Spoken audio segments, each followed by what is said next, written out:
sports knowledge.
What's up? What's up? What's up, everybody? Welcome to episode 328. I have no idea why my shirt looks so crooked. Ugh, Lakers, you think I could put it on right? Anyway, welcome to episode 328, y'all. One of these bad weather days in Atlanta. Thunderstorms, rain clouds all over, but we still gonna try to get the show in. What we talking about this week, man? Well, the NCAA finally decided to break the players off a little cash. Yeah, after all this time, Jalen Rose has a message to U.S. born basketball players. Austin Rivers still doubling down on his opinion. We got the future of a few eliminated NBA teams. Caitlin Clark's slow start. Jaylen Brown being ignored. Cavs making coaching changes. Caleb Williams at OTAs. I'm not even sure we even still talking about the Lakers coaching shirts, but all that and much more. Episode 328. Your boy Red, your boy Coach. Let's get it started.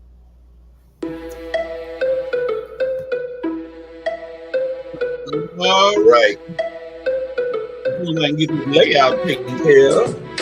Here we go, everybody. Good morning, good morning, good morning, everybody. We're here. We're live on an abbreviated late start for us on the Red Rail Sports Show, but we are here. It's a bad day outside, but hey, we're gonna keep the show going. We are here live. Where we live from, Red? The ATL ATL y'all. Shorty. Give me real sports talk from real sports fans who were real sports athletes who have what, ladies and gentlemen? Real Real sports sports knowledge. knowledge. And we are here live with the Red Rail Sports Show. And boy, uh, Red, the weather you just got look like it has come. Ooh, it has gotten really dark outside here too. So look like I told you. I'm about to catch what you just got in a few minutes. It's look like it's about to be nighttime, but hey, we Yep. still here. We got this. We're gonna do the show, and let's get it moving. My number 328. I'm had to go old school today and find a man who played football back in the day, not too far back, but a little ways back in the day. He wore number 28, three-time All-Star, All-Pro. He was once considered, and Red, I know you know when I say this, once considered the world's fastest man back in the day. Number 28 from the Washington Redskins, Darrell Green.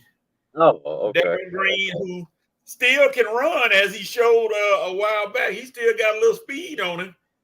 Got them ring, yep, three-time ring man. He got that speed, boy, and he used to run wide receiver down and look at him like, y'all thought I was slow. Surprise, surprise. I got a little speed. He was the really the third best cornerback. When I started watching football, it was Dion, it was Rod Woodson, and it was Darrell Green. Yes, sir. Yes, sir.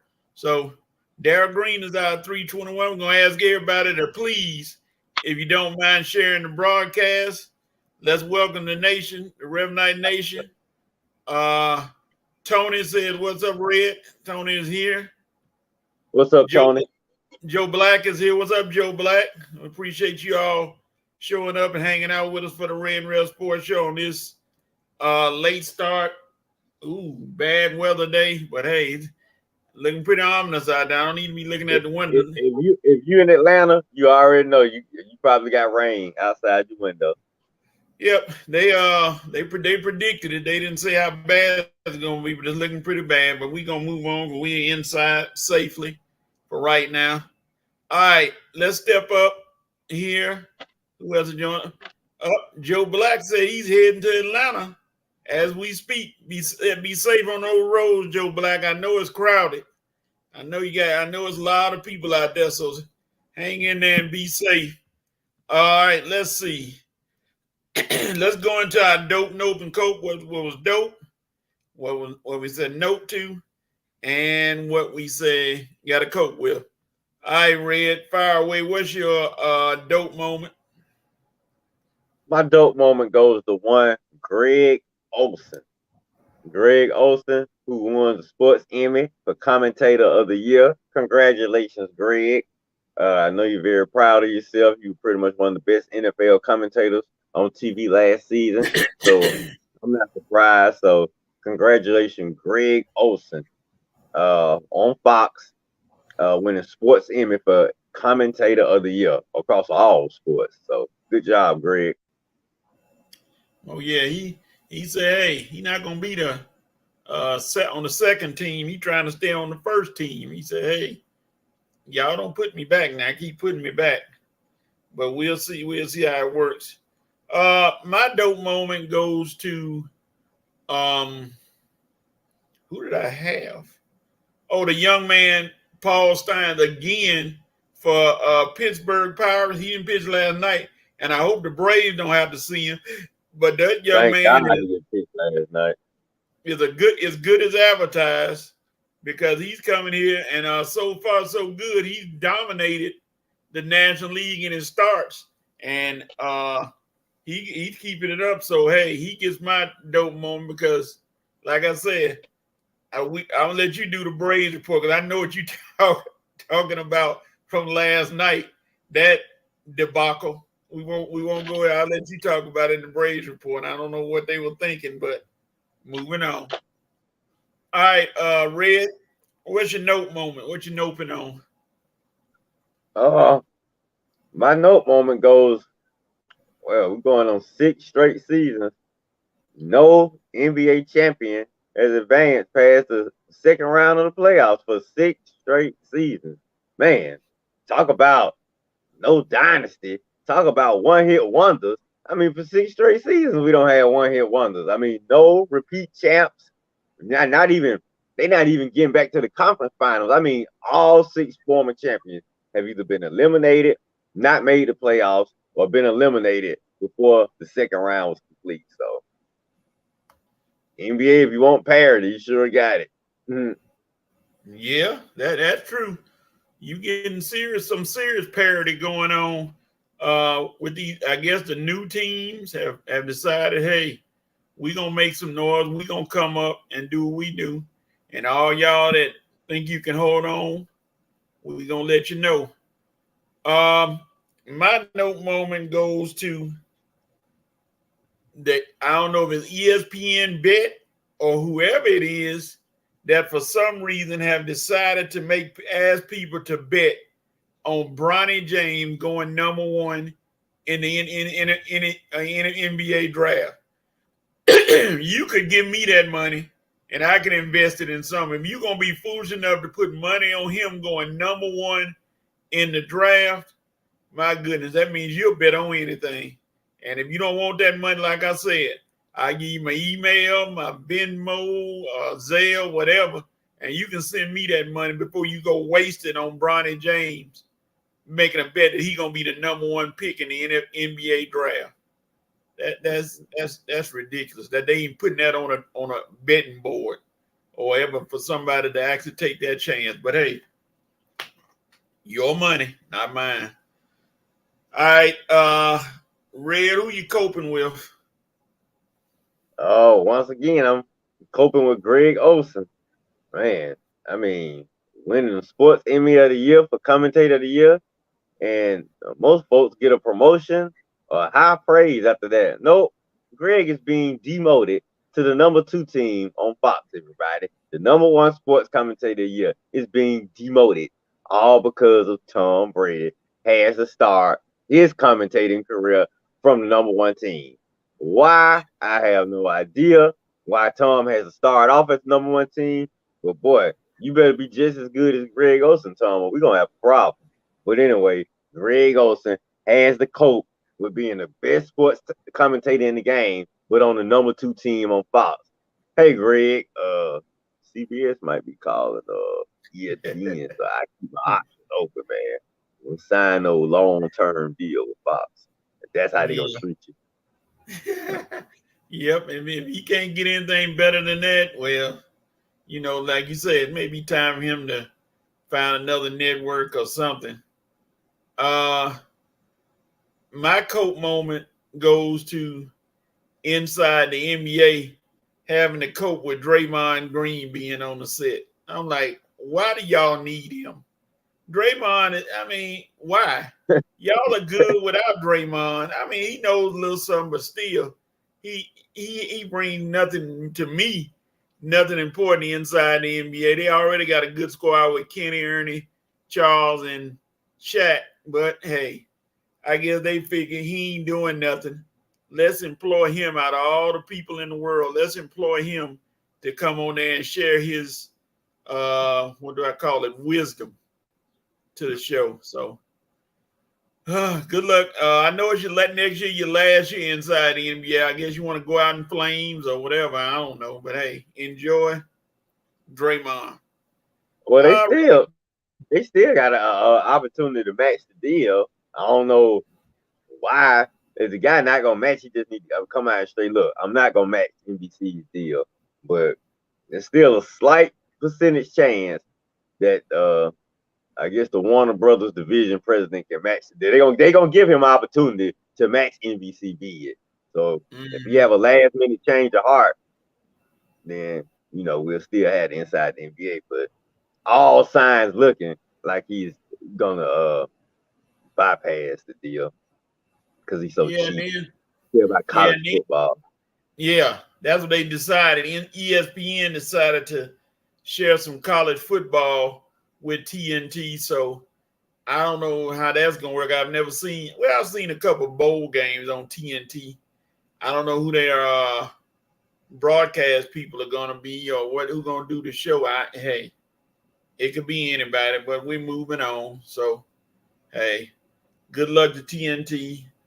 Like I said, Charles, Ernest, Shaq, and Kenny are pretty much an institution on basketball. So I'd hate to see it go, Yeah, but it just don't make no sense right there. Like, dude, you gotta know how valuable this show is to the NBA. I mean, you should just accept the bid or match the bid just for inside the NBA alone. exactly. So And then next you're gonna mess around and lose the NCAA tournament. They show some of that, but they're gonna mess around and lose that next, and then TNT gonna have to show like they used to show nothing but movies all day. I guess man, I don't know what else I they got haven't to work with. I haven't watched a movie on TNT. I'm gonna say they used to have some good TV shows, but they didn't cut back on that now. Yep, they couldn't back losing all that money that they got, and they now, like you said, they being cheap. So we'll see how That's it all works. it is. That's all it is. All right, we don't have any dope Nobin Coat from the Reverend Nation. See, they forgot that we didn't get the memo about the late start, but we are here, y'all out there. Come on with your dope Nobin Coats. Come on, we are here. So hey, check us out. All right, we're gonna move it on. The NCAA decided there's no more such thing as an amateur sport person in college anymore. So now they got 2 billion, maybe more, and they're about to decide to pay players. And I don't know how it works, but Red, what's your opinion on the NCAA deciding, hey, we're going to play these folks. They're not amateurs anymore. We about to pay them. So let's see what happens. Well, that's what I want to know. I mean, how is it gonna work out? They talking about are they talking about all sports, like the basketball players and all the athletes for every sport? I mean, so we're gonna have a certain amount that they're gonna divide up between everybody, and like everybody get like a certain stipend. Maybe the football and basketball programs get a little bit more than say like the baseball or the volleyball team or the golf team. You see what I'm saying? I'm saying all of the student athletes gonna get a little something, or is it just gonna be particular sports that's just gonna get paid like just the football players or basketball players or whatnot? Because if that's the case, you better believe them girls gonna. You think them girls gonna let the guys get paid? If they ain't saying they not gonna get no money. If I hope that's not what you about to do, because man, we're gonna have even more court cases. We're gonna have even more drama, more fighting, infighting. So I hope it's gonna be personally, coach. I hope it's gonna be spread out evenly between all athletic programs, and like each program get a certain amount. Every player get like a specific stipend. Now, of course, if you bring in more money to the school, like football or basketball program, you'll get a little bit more than the other players, but it all should even out in the end. Well, no player is wanting for food, wanting for transportation, wanting for anything. They got all their needs met while in college. Now, if that's what we doing, then I'm with it. But if you're gonna give all one program all of it and then neglect the other program, then like I say, you're gonna have more drama on your hand. But I'm interested to see how it works. And I guess I'm kind of glad. I kind of wish this was. I'm pretty sure a lot of folks saying, "Man, couldn't this have been around when I was in school?" But hey, it is what it is. The wheel turns, and sometimes you miss it. But hey, I mean, you gotta be happy for the folks that's gonna benefit from it. Yeah, I think this is just it's the tip of the iceberg with this thing. But that's an interesting point you brought up, and I'm with you. How in the world? I'm gonna start with football. Those football programs have like 80 or 100 kids on the team. How you gonna pay? How you gonna pay all of them? How's that gonna work? I mean, you can't single out anybody and say, okay, I'm gonna pay you more than I pay them on the team, because now everybody gonna be like, okay, I'm a third string quarterback, but I'm supposed to get paid just like you. And how you gonna divide it up? Stipend wise, that's the only thing I can see. Everybody get an even stipend, and Yeah, you might have to that's get the everybody only get the thing. same amount. And if you got endorsement deals or what they call that NIL deals, that way that's the way you get most of your money. But from Yeah, the college standpoint, everybody gonna get the same amount. Because if you start making somebody get more than the other, it's gonna be some issues. yeah, and like you said, football and basketball, they gonna get more because they're higher revenue sports and they make more money. But then again, here come your argument, like you said. What you gonna do with girls basketball? They starting to make get a lot big attendance now. How you gonna drop, not let them get paid? So what That's you gonna do on that end?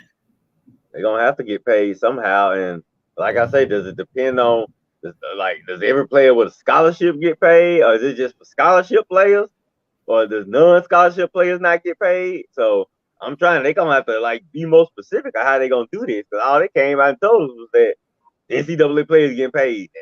Well, how is it gonna work? When we gonna have a breakdown of how it's gonna work? Because I'm pretty sure some parents and some kids out here wondering now, how is this gonna work? Is Yeah, my kid, how much is my kid gonna get paid? And is it gonna be even out? Is it gonna be fair? Like I say, I hope they prepared now for the blowback that they gonna get now, because you gonna have parents, you gonna have students. This is not just gonna be done all neatly and quietly unless it evens out for everybody. And if everybody feel like they getting what they deserve. If somebody feels slighted, then they're gonna run to the media, run to social media, and it's gonna be the story of the week. I mean, you got LeVar Balls out there everywhere. You're gonna have some mini LeVar Balls running around now. So as happy as this is for the players, you might, like I say, you might create a lot of LeVar Balls. My baby deserve to get paid. How much is my baby get? Hey, now we've been working hard and we deserve it. So yeah, just like I say, I just hope they know what they're doing and prepare yourself, because it's gonna be, if it don't all even out, you're gonna have plenty of unhappy parents and students. May have some uncles and aunties too, thinking they got deserve a piece of the pie. So like I said, when money involved, everybody come out the woodwork. So of course, you're right about that. Like you said, I'm sure somebody's sitting in them rooms and everything, trying to figure out, okay, how are we gonna distribute this money? We ain't gonna make everybody happy? I'm sure you're not, but still, how you gonna distribute this money evenly with everybody? And I mean, look at all also the some sports. programs not gonna get nothing, Uh, Tom, or they getting. you see what Thomas said? Thomas said finally, pickleball and tiddlywink players will get paid. What, $5? What how much money they programs bring into the school? Because that's gonna be part of it too. How much is your program making for the school? That's gonna determine how much money your players get. Yep, Joe Black said it's gonna be a mess. It is, Yeah, like I said. I mean, you're gonna look at like you just said, look at football players as opposed to lacrosse players. How you gonna how you gonna make them payments? How you gonna I do hate that? to I hate to make this reference, y'all, but I'm just thinking of this lady who I'm watching right now, General Hospital, Natalia. She just like her daughter's in the music business, and it's like every scene she come on saying, "Okay, yeah, how much is my daughter get for this now?" Because her daughter's Blaze, and she's a big time music artist. And every scene like they just had a wedding episode. She even at the wedding asking about, "Okay, now my daughter appeared at the wedding. How much is I gonna get? You know my contract. I got to know how much we getting paid." And I'm just thinking, can you imagine how many Natalias it's gonna be in NCAA sports wondering how much they kid gonna get for this and that and that and this? You know what I'm saying? So it's just like, oh, you're gonna have students. The greed is gonna come from the students. The greed is really gonna come from the parents. So like I say, I hope they prepare for the Pandora's box they finna open up, man. Because these parents out here, you finna see some greed at work. That's all I got to say. Because I mean, you got money involved, you got parents that is thinking they want their kid to get everything their kid deserves. And at the point you kind of understand a parent. Nobody wants their kid slighted if they feel like their kid is talented enough and feel like they should be getting a piece of the pie. And this America, everybody want what they feel like they owe. So good luck, NCAA. I mean, I commend you for trying to make things right, but Yeah. you probably could have just left this to the DOT because now you getting involved now. Because man, they can take y'all to court right here. Yeah, and like Thomas just said, gonna be like Mama the award ceremony, whose kid didn't get anything. Yeah, that lady. That's what I'm saying. Yeah, that's what I said. There's gonna be plenty of Italians running around everywhere. That lady in that's Sonny's new girlfriend too. Yeah, that lady in Lithonia who disrupted the awards program because her child didn't get anything. That's what you might get. You're gonna get a bunch of like you said, those oh yeah, I heard about her. Oh, I saw the video. It was very disturbing. And I'm like to myself, Mama, if your child is failing almost every class, what you expect me to get? Oh, I forgot. You want them to get a citizenship award or something like that. What was she complaining? What was her main complaint? Her child didn't get nothing. Her child didn't get no award. It was a high school graduation? No, it was elementary. Oh, elementary. Okay, elementary. You say her child didn't get any award. Nothing. And see, the thing about it is, unfortunately, and I know sometimes, and long as I've been teaching, I've seen the teachers have discussed, and I hear them all the time. So and so ain't gonna get nothing. Let's come up with a citizenship award or a most helpful student award. They come up with those kind of awards so to make sure everybody gets something. You know, that participation trophy kind of situation. I mean, it's elementary school. I mean, I kind of understand, but still, lady, you have got to show some dignity and respect. The show out so you pretty much she's showing out in front of the other little kids, right? Yeah, and the principal had to apologize for what she did, and she just got up and started making noise, and then she walked on out, and the principal had to apologize for everything. Let me see. Joe Black said, "Them uncles and mama, just like you talking about, gonna ruin this money for the NCAA." Yeah, all these uncles that's taking over for daddy, because daddy not there, the mama's brother, all the freeloaders in the family, Joe, gonna come out to woodwork and make sure that they get enough of the pie. And I'm telling you, this I can't wait for this thing. You remember in He Got Game when they just thought they were about to get a little something. How they were doing. So man, like I said, we don't seen all of the examples. We don't seen the movies and the TV shows where this happened, y'all. So we know, Coach, you know me and you both know what's going to happen, man. So yeah, it's about to be real jacked up. And then Thomas said he was talking about the wussification of America. And then he said, I agree, man. You can go give him a ribbon for not peeing in the pan. And now Joe Black said now they're gonna make sure every child gets an award. Yep, further entitled in the future. Yeah, I told you, Joe Black, they're gonna give them a citizenship award. Even though they acted a fool in the class, they're gonna get a helpful student award. They're gonna come up with something. And yeah, I remember Thomas. That's what I'm saying. I'm trying to think. I know some years that I didn't get something, and I just felt like, yeah, I mean, no big deal, dude. I mean, if I earned it, then fine. But yeah, like the perfect attendance award. I knew I didn't come to school every day. Citizenship award. I didn't even know what that was. And it was another award. They had citizenship, the academic, the smartest kid. I knew I wasn't the smartest kid, so I knew I wasn't getting that one. And I was just making sure I wasn't getting no behavior awards because my mama taught at school. I just don't want to, and that's probably why I didn't get too many awards anyway, because they weren't finna give me Rose Son all the awards at school. That would have looked like nepotism.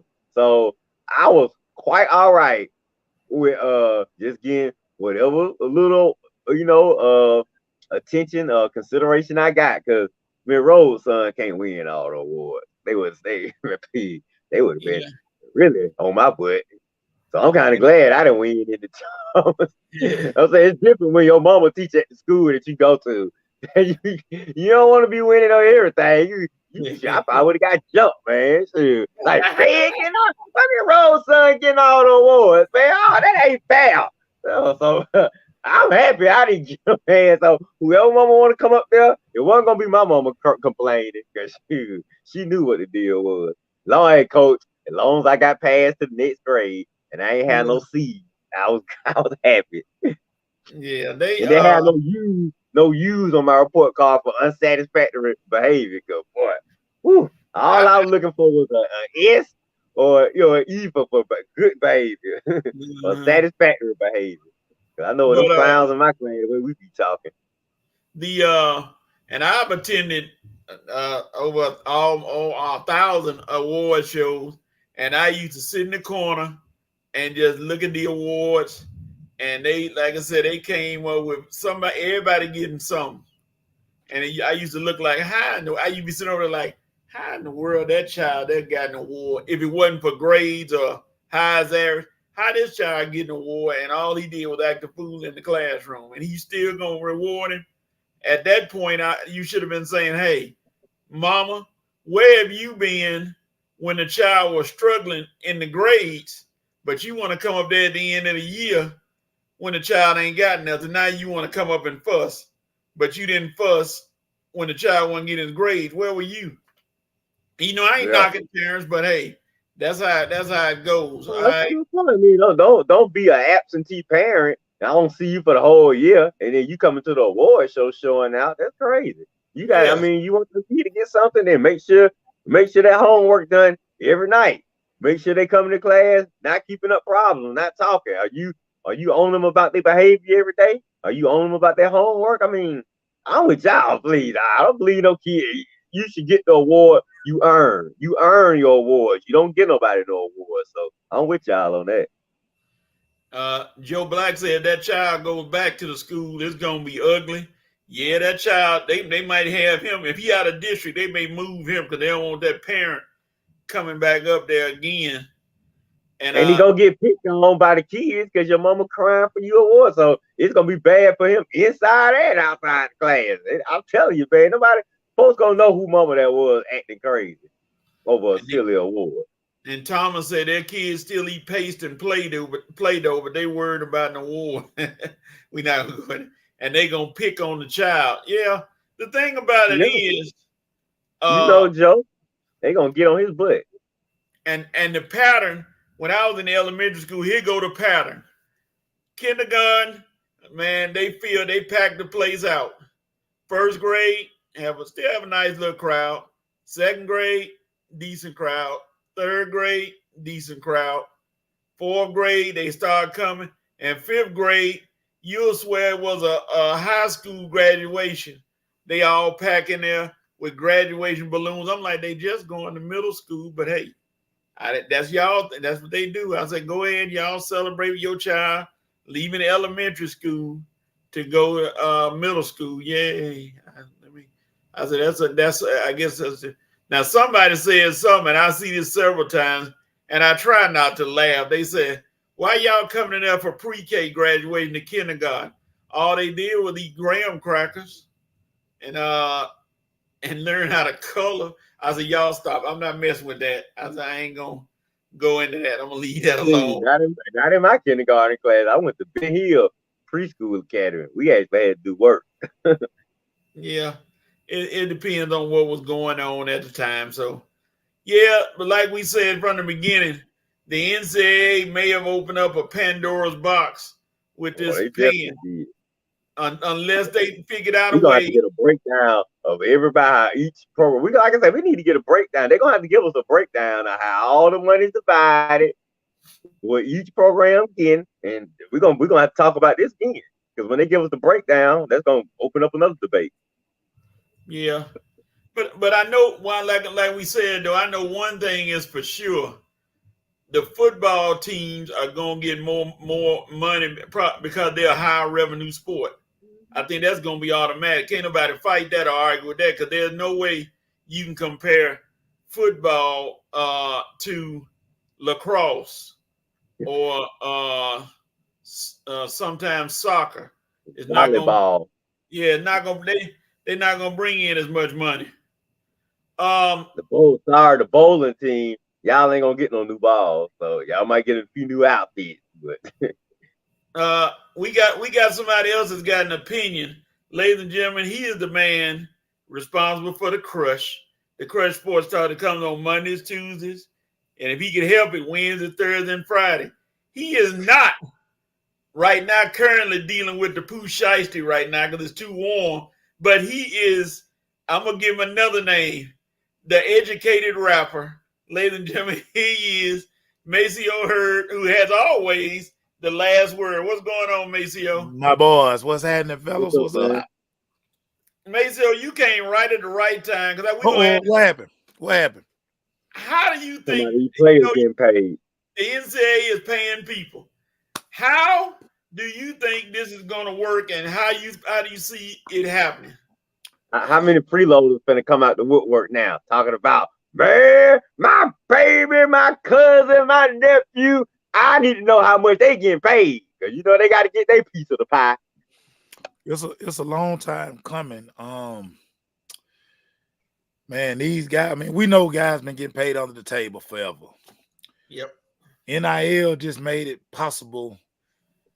It showed everybody, okay, look, it's a way to pay these guys, but we need to somehow come up with a salary structure or whatever. The crazy part about it now, the NCAA has made so much money off the backs of these kids because for so long it's been free labor. But TV deals, stadium rights, just the upgraded facilities, like we're seeing the money get spent, but the product are the players on the field. They're not being compensated properly. Coaches making 10, 12, 13 million dollars. If you don't have this 5-star quarterback or these 5-star linemen, you probably gonna get fired. So yeah, amateurism is out the door, as it probably should have been, because forever they've been getting over. So it's time. It's been time to pay the players. But now I think this is one more reason why I've always said the NCAA, it's time to get them out of here, because what do they do besides collect the check? And they're basically they're non-profit, so they get to keep all the money. Come on, man, that's not fair. It's never been fair. And now with the 2.7, and that's still light money. They still getting over because TV deals are $5, $7, $10 billion. So you telling me we got this $2.7 billion pot that we gonna split from 2016 moving forward? I mean, players still getting over a little bit, but at least now the NCAA have finally admitted, listen, we've been capping for a long time. Let's finally get these guys some money. So I'm with it, Coach. I love the fact that I've always believed that the players deserve something. So I'm with it. I love it. So question. NCAA, they the original Cash Money Brothers. It's big business. All the American way. How are they going to divide it? Is it going to be divided evenly among the sports, or we know football makes more money? Football. Right now it's going to be football. I'm saying, every sport not going to even get no money. It's going to be for the revenue generating sports. So it's football going to get the biggest part of the pie. Men's and women's basketball, they'll fall in line after that. And then, everybody else. But it's only the Power 5 schools Only the Power 5 schools, not 1AA, not Division 2. It's the Power 5 schools. It's those conferences.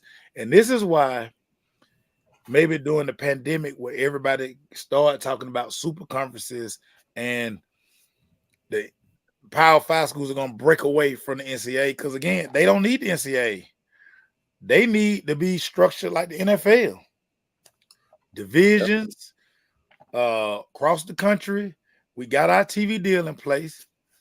Let's split the money. Let's get a salary cap. Just structure like the NFL and go on about your business. It's easy. Yeah, Too easy to fix, really. But, they're going to make it difficult because they can't figure out, okay, how we going to still keep all the money, most of the money. I know we got to pay the players, but we got to be able to keep some for us too. So I think that's the biggest hang up. It's almost like legalizing weed.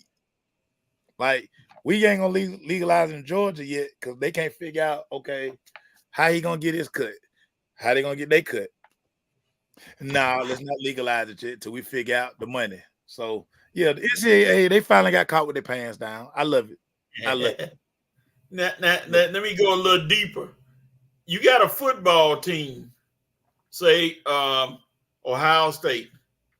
How are they going? I can see a parent, like we were talking about, complaining because their child not getting as much money as the other child. Say a quarterback, he the starting quarterback, he get paid a certain amount, but then you go to the second stringer, he ain't getting paid the same amount.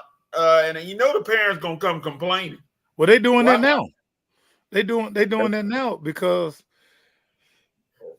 the guys who had NIL deals, they kind of negotiate. So, like, I can use my little cousin for example. I ain't gonna say what school to go to, but I'm talking. So, because he enrolled early, so he can get his NIL money rolling. As a freshman, he's walking in. He's gonna make $13,000 this semester. Okay. Next semester in the fall, he'll make $13,000 again. But if he becomes a starter, it goes from $13,000 to $26,000. So, and I mean, like I was telling him, bro, $13,000 is very good money. It's people who work 9 to 5 not making $13,000. You 18 years old walking around with 13 grand in your pocket. And he is like, he like a third, fourth string guy. Like I say, he a freshman. Now, it's a quarterback that came in with him. His NIL money is about $37,000 right now. But his money gonna go up in the fall because he's probably gonna be the second string quarterback, which will probably put his NIL, I think they were saying it's like $75,000-$80,000. That ain't like, that's good money. For a guy that age. For 18-year-old. You could have gave me that money at that age. Man, don't tell me what I probably be dead, man. All that money at that age. What? That money in my pocket. Cool. My mama gave me $40 on the weekend. When I came home and washed clothes, and my mama gave me $40 for the week, I thought I was rich. Yeah. Yes, sir. That's it. That little UPS when I was making back when I started. That's when I started out at UPS in 19. I'm like, man, and look, you talking about some 13,000? I get a $13,000 check. Like, what? Ooh, boy, I'm calling up the fella. Hey, we doing the bid this weekend. My treat. I mean, don't tell them what we would have been doing. So that's what I'm saying. We had fun just with the little money in our pocket, and these kids out here getting it type. But they better shut up with complaining and crying, man. Put this money up in the bank, let this stuff grow, and just get ready to have a good life. Because really, y'all boys ain't even really gotta work when you graduate. If you know how to spend your money wisely, you save this money. You could go like maybe 2, 3, 5 years without working, just chilling once you out of college. Dog, my little cousin would be the starting quarterback at Maryland in the fall. He's set to make now outside. So MJ has a truck deal. He gets a new truck basically every semester or like every year if he wants. His NIL money, MJ, when he was at NC State, MJ probably made $75,000. He's transferring to Maryland where he will be QB1 in the fall. He's gonna probably make $300,000 NIL. Man, Come on, man. I've been teaching for 20-some years. I ain't making 300. Come on, man. Coach, I got 5 jobs. I'm nowhere near that. That's just ridiculous. And I said a while back, I think he should have put a cap on it some kind of way. Because you contributing to some of these kids might you get bad habits. Somebody might try to rob. I know it didn't happen. Somebody might try to do something to him. Just like the boy in Auburn. That's real right there. I mean, you're gonna have freeloaders on them, man. To me at that age, it gets to the point, man, I probably wouldn't even be able to trust nobody. That many folks like making that money. Coach, you gotta be careful who you hang around, who you have around you. When we go cover these college games, you guys should see the bags these guys walk in with, the jewelry. Like, I took a picture of SEC championship game. Jalen Milroe had this like big Gucci bag on his shoulder. So I took a picture of the Gucci bag, sent it to my mom. My mom was like, who bag is that? You getting me that? I was like, hell no. She was like, I was about to say, because she was like, that's a $9,000 Gucci bag. But he had the whole set. He had the throwaway on his shoulder. He had the other one that he backpacked. Dog, then he had the big Gucci luggage. But all the players had it. So I'm always asking a lot of these guys, like, outside of buying shoes, buying jewelry, buying watch, all this stuff, like buying a car, what are y'all doing with the money? Instead of being smart, like, you got a few guys that I do know who, like, they putting that money up and they understand that, hey, listen, I may not go to the NFL. Right. This is one hell of a head start. Yeah. In life. If you graduate college and you got 1.5 put away, but come on. Well, I can work, man. Please come on over UPS. I'll be happy working here, man. I know I got that in the bank. I look back at that bank, please. I go to work every day with a smile on my face. I can't lose. I'm saying, I already got my trust. I can't lose. Yeah, I got my trust fund put up. I just don't do nothing crazy and get no crazy drug habit or get married to one of these gold diggers that's gonna hit your pocket for a lot. You be straight. You good. Take care of your 1 or 2 kids. Be straight, man. Look at and I'm going to the pros, but it's the same thing. Look at a cat like Jalen Hurts, who just signed a $75 million contract, but living in a $200,000 home. He know football could be over like that. And just like you said, with the college kid, you might not even make it to the NFL, but you got a nest egg right there of close to $1 million, if not more than $1 million, that you can fall back on and say, hey, I ain't in the NFL, but I got money. Dude, I'm good. I was laughing with my little cousin last night. This is 3rd year in the NFL. And we laugh about the taxes and the money all the time, because he's always like, this, dog, like, I don't know why everybody think I got so much money. Like, they killing me. And then he with the Rams, so it's like he paying California tax. Ooh. And it's almost like when he got his signed, I remember when he signed his contract, and we all laughed because he was like, yeah, I'm gonna get that bonus today, So his signing bonus was like $300,000. But we laughing because we know he not getting nowhere near $300,000. No. He called me and I could just hear it in his voice. He was like, man, this damn taxes, man, these taxes. I say, I did $300,000. What you end up? What's in your bank account? He said, man, they deposit about $88,000. Oh man. I say, yeah, no, because you get not only are you getting taxed at the highest tax bracket, then you in California. Like, he has a 1-bedroom condo right now. 1-bedroom condo. He is paying $2,900 a month. That's it. And it ain't nothing. It ain't nothing to his condo. Nothing. $2,900. Now, like you just said, he come here to somewhere like Georgia. Oh man, he almost ready to buy a house. He balling. With that kind of money, he better buy a house. He good, but in Cali, like you said, all that taxes and everything, yeah, like you said, that $300,000 bonus, he saw everybody like, dog, man, you like you said, you balling, but really dig deep, go dig deep and find out what's really going on money wise. He wanted to give his. I don't understand how he played like making any crazy decisions. He wanted to give his mom, like his mom and dad, he wanted to cut them. Like I said, before he understood what taxes were, he was like, man, I'm gonna give mama 50 grand. I'm gonna give Pop 50 grand. Just let them do what they want. I like you still sitting there about 50 grand, like hell no. Everybody like eight. Everybody gonna get 8 grand. You got to build your wealth up a little bit, but you start depositing, share, man. Well, yeah, hold on, understand. Everybody with their hand like, oh, hold on now, too. I gotta take care of me first.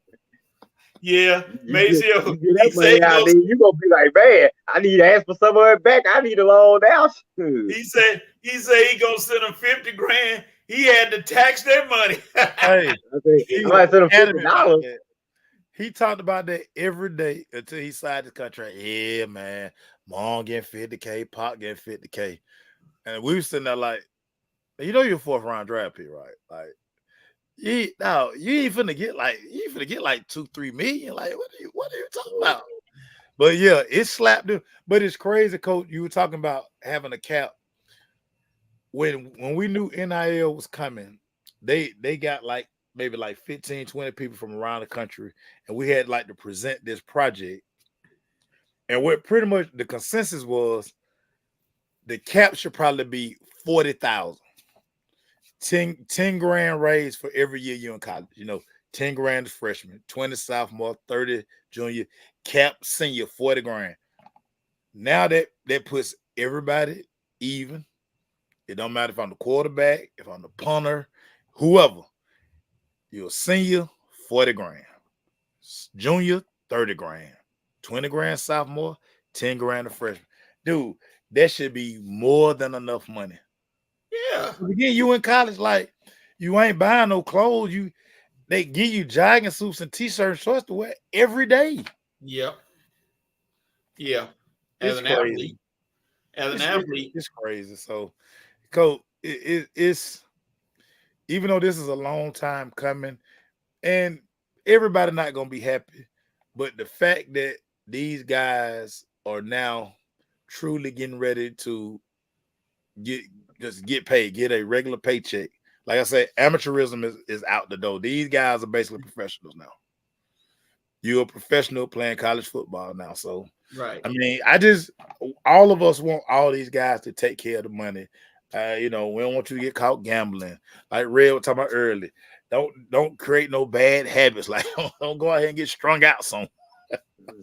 But this is where you hope you got the right people in your corner and advisors. Yep. People telling you, dog, you don't need no Cybertruck, dog. Dog, you need go with your Honda Accord.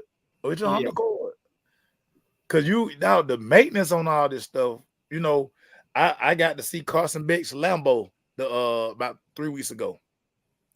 But for him, he didn't buy it. It's like a lease. So anything that happened to it, I mean, he could take it back to the dealership.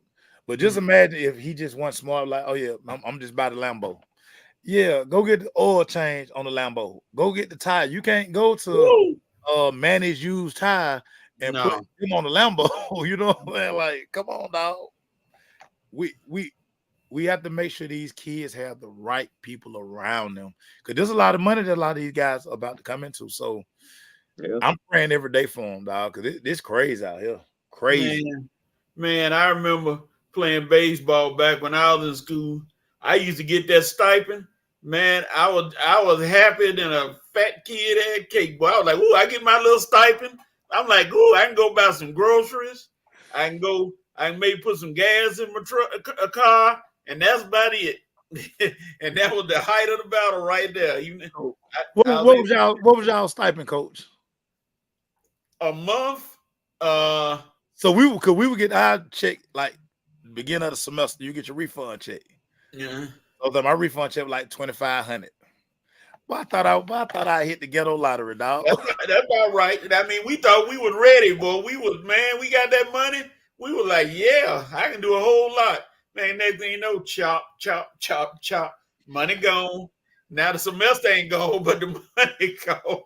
And it's like, well, dog, I had to do work study to try to help out with that. I'm like, goodness, I ain't got no man. All my money gone. My mom used to be like, what you asking me for money for? Don't you have after mama that money go? That money go. I need help with gas. Woo. Yeah, man. Boy, we had that back in the days. Oh man, like I said, you couldn't told us nothing. We were ready. $5 grand every year, $2,500 every semester. I had to learn to make that money stretch because I couldn't ask my mom for the money. She was like, boy, where that check? Yeah. They gave you a check, dog. Where that check? I was like, exactly. And learn how to budget and stretch it. Like, I can't ball out. We can't go to Ryan's this weekend. We can't buffet it up this weekend. No. Man, we eat cold cuts and eating the dorm. I'm gonna make you laugh. I'll make y'all laugh now. We had a buddy that worked at McDonald's. He used to leave McDonald's every night and come to the dorm. He had a bag of food. We were happy to get that food, man. We were like, oh, we finna eat now. We got some food because he bring home what they're about to throw away. Come on. But going back to Carson Beck, and I'm not picking on him. You do what you do. But Carson, you in Athens, Georgia. What are you going to do with a Lamborghini? I mean, really what? Where can you drive it? But Coach, this is the crazy part. He got the Lamborghini truck. But Coach, they gave it to him. Right. They came and found him. Yeah. He was straight with his F-150. They came and found him. Like, you are QB1. You're gonna be the Heisman Trophy front runner. We need you. Who gonna turn down a Lambo? Nobody. Red, you turn down a Lambo? No. Now you looking for me, you tell me. But thing is, like you say now, the maintenance and the keeping up. I'm hoping I can afford it. But he got an NIL deal, right? Yeah. So dog, so he can have a little money. Go get the tires rotated. Go get the oil change. And then they might have a hookup for him at the shop for him to get some of that stuff taken care of. So it probably ain't costing him that much money. He has a black one now. I'm pretty sure when the season starts, he might have a green one. Yeah. So I'm taking the wheels, man. I gonna let him swap it out. Life is great, man. For these kids, especially like if you at Georgia, Ohio State, you at all the big boy programs. Life great for you, dog. Life is great. The little receiver down here at Georgia Tech from Alexander. I can't think his name, but he was like Eric. What's Eric last night? He got an NIL deal with Corvette with Chevy. He driving the Corvette down to Georgia Tech. Yeah, that's how it is. Yeah, so that's what it's gonna be now. This is what we at. This is where we at. College football, college athletics. This is where we at. Yeah, and Joe Black made a statement. He said, "I agree. It's time to pay the players. I just don't trust the NCAA." Well, Joe, the NCAA finna be so null and void in about 3 to 4 years, and I'm happy. But the NCAA, they will be able to govern Division II, Division III, because I mean that kind of revenue is not being generated. But NCAA done made so much money for so long now, man. It's time for them crooks to doggone get up out of here, man. Get out of here, NCAA. Crooks. Yeah, if there's a word, I don't think it's a number to describe. I know you go up to billions and zillions, but God dog, I don't think it's a number to describe how much money the NCAA done made over the last 10 years. I don't think it's a word. They make a killing. Packed out stadiums with charging all that money for tickets. Cool. And then they are non-profit, so everything go in their pocket. They ain't paying no taxes on none of the money. They don't operate like that forever. They've been the mob forever. That's what I was going to say, mate. They're just a modern day Sopranos, man. That's Red. That's all they are. Mark Emery is Tony Soprano. That's all he is. All he is. Crazy. Yeah. All right. Let's move on to the next topic, which is going to be very interesting. We'll get to that second game, but the first game in the NBA Conference Finals, you got the Celtics and Indiana. And I'm gonna say my comments. I'm gonna let you all talk. Red, what do you think about the series so far with Boston and Indiana? Boston is up 2-0 and is looking very. I said the word is interesting right now. But what do you think about that series? Not too interesting to me after the first game, after Indy blew the first game, and then you come back and get blown out in game 2. And then guess what? You lose your best player in Halliburton. Now he out with a hamstring injury. Pacers, you blew it, man. You just blew it. And now Boston going to the finals because of y'all sorry jokers. Rick Carlisle coming out after game 1 talking about, man, I should have took a time out. Well, why did you take the time out? Y'all had that game right in your hands. I got off work. I'm walking out to my car after work. I'm looking at 108 to 104. Oh, man. Man, so you know, I was about to post, but I said, I'm just going to wait because I can't wait to get in these Celtics' butt. And then they just took forever for this game to be over with. That 27 seconds, that was the longest 27 seconds I ever seen in my life. And of course, you eventually, Indy just turning the ball over down the street, just kept giving the ball back to Boston. I'm like, how many chances you going to get a Celtics to win this game? Like, God. And then, of course, Jalen hit the 3-pointer in the corner, tie the game up. You should have fouled them. Don't let the guy shoot a 3-pointer when they down 3. Just foul them and put them on the line. Why don't these folks know how to do that? You up 3, foul the guy as soon as they throw the ball in bounds. You don't let them get set up for a 3-point shot. But anyway, you let Jalen. It was a wild shot, too. He was falling down out of bounds. I thought he was going to miss it myself, but he switched it. That's what great players do. They make great shots in big moments.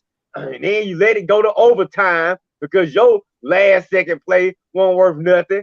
And of course, you just let it get away in overtime. And then you come back to game 2. You ain't even in this game. Boston take a 20-0, go on a 20-0 run right after the first quarter, going into the second quarter.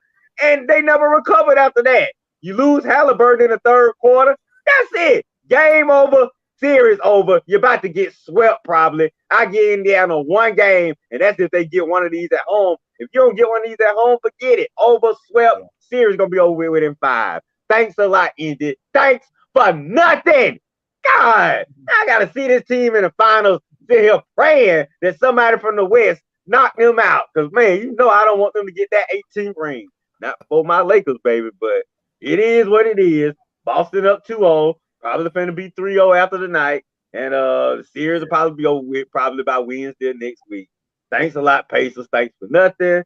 Probably I wish the Knicks was healthy because I think the Knicks, a full healthy Knicks team, with Randall included, probably would have gave Boston a better matchup. But it is what it is. Celtics been dominating the East all year. So I don't know why I thought a little chump team like Indy could have one. Yeah. ACO, what you got? Yeah. Halliburton, man, that Halliburton injury, I mean, that's tough. That's tough. And that's the hamstring that he had early in the year. Ooh. Yeah. It's going to be hard. I mean, hamstring's funny. Like, it can feel good today. He go warm up. He out again. So they really needed to win game 1. The only good thing we know about the Celtics will always let you in the game. Yep, they will. I just don't know if Indiana, without Halliburton, just do they have enough. And then, like, just looking at this Minnesota series, I think what we're seeing, and I was talking about this morning, we've all watched basketball and we've watched like the evolution of the stars. And what Ant-Man is going through right now is he's learning what a superstar is supposed to do in these moments. He has to eat the fact that 2 opportunities to put his team up or take the shot, he passed it away. Oh my God. Turnover and he actually both turnovers. But you sitting there like, Ant, you're the guy. Minnesota gonna lose. Like, we can live losing if you take the shot. You got to take. This is your team. Yeah, Cat been here 9 years, bruh. You're the guy. And if we lose with you taking the shot, we can live with that. We can't live with you throwing the damn ball away twice. And you like, you're not even looking for a shot, Ant. But when we look on the other side, Kyrie gives this team so much confidence because he's been there. And that's what kind of coach we've all known. We've all seen this. Everybody had to learn how to win. Mm-hmm. Everybody had to learn how to win. You gotta take these losses. We always talk about how Isaiah them couldn't beat Magic. Then they finally beat him.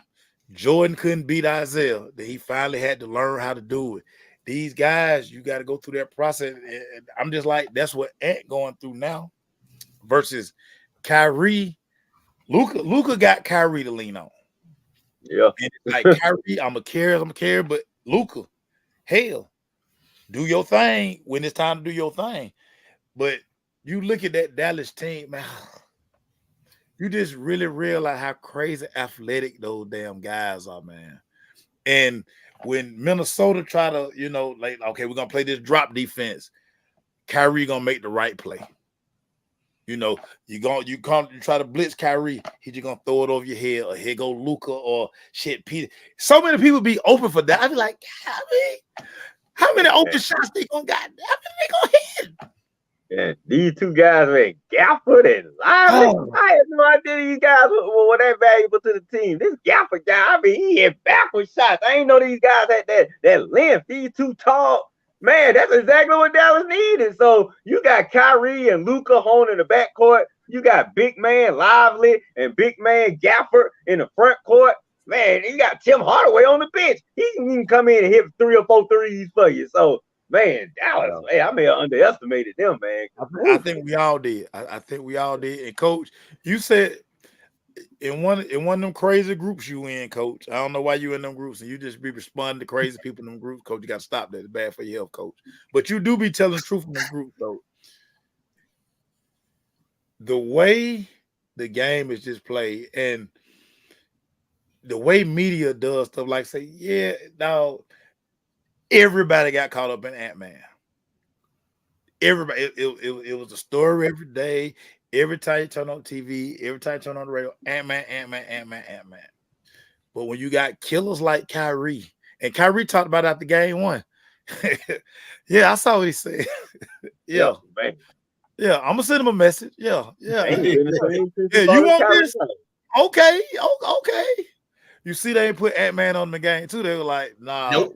Spurs. Or if you get switched, but no, that's not your job.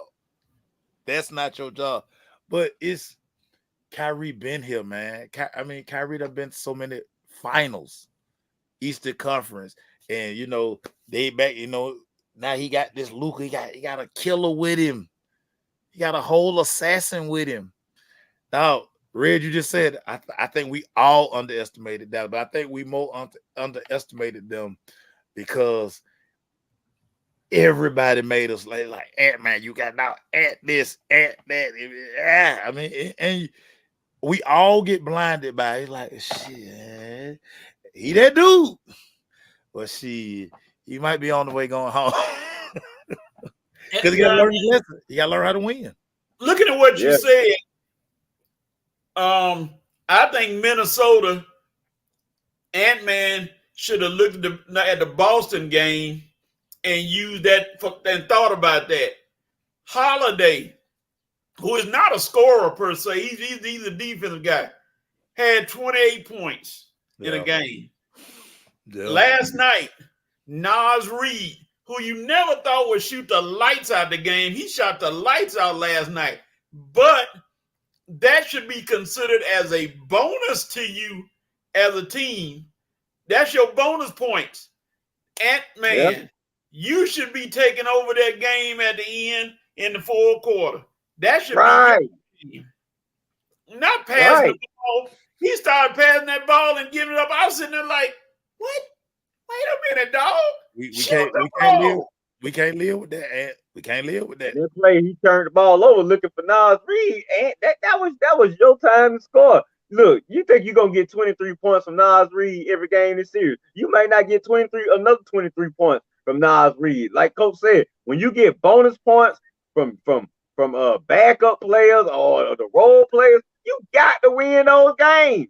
I mean, because you may not. I mean, now you going to Dallas now. You think Nas Reed better give you 23 points off the bench? What is Cat doing? And if Ant-Man, if you don't show up, I can promise you, Ant-Man, if you don't show up for these next 2 games in Dallas, where you the leading scorer, you leading the way, y'all going home in 4 games.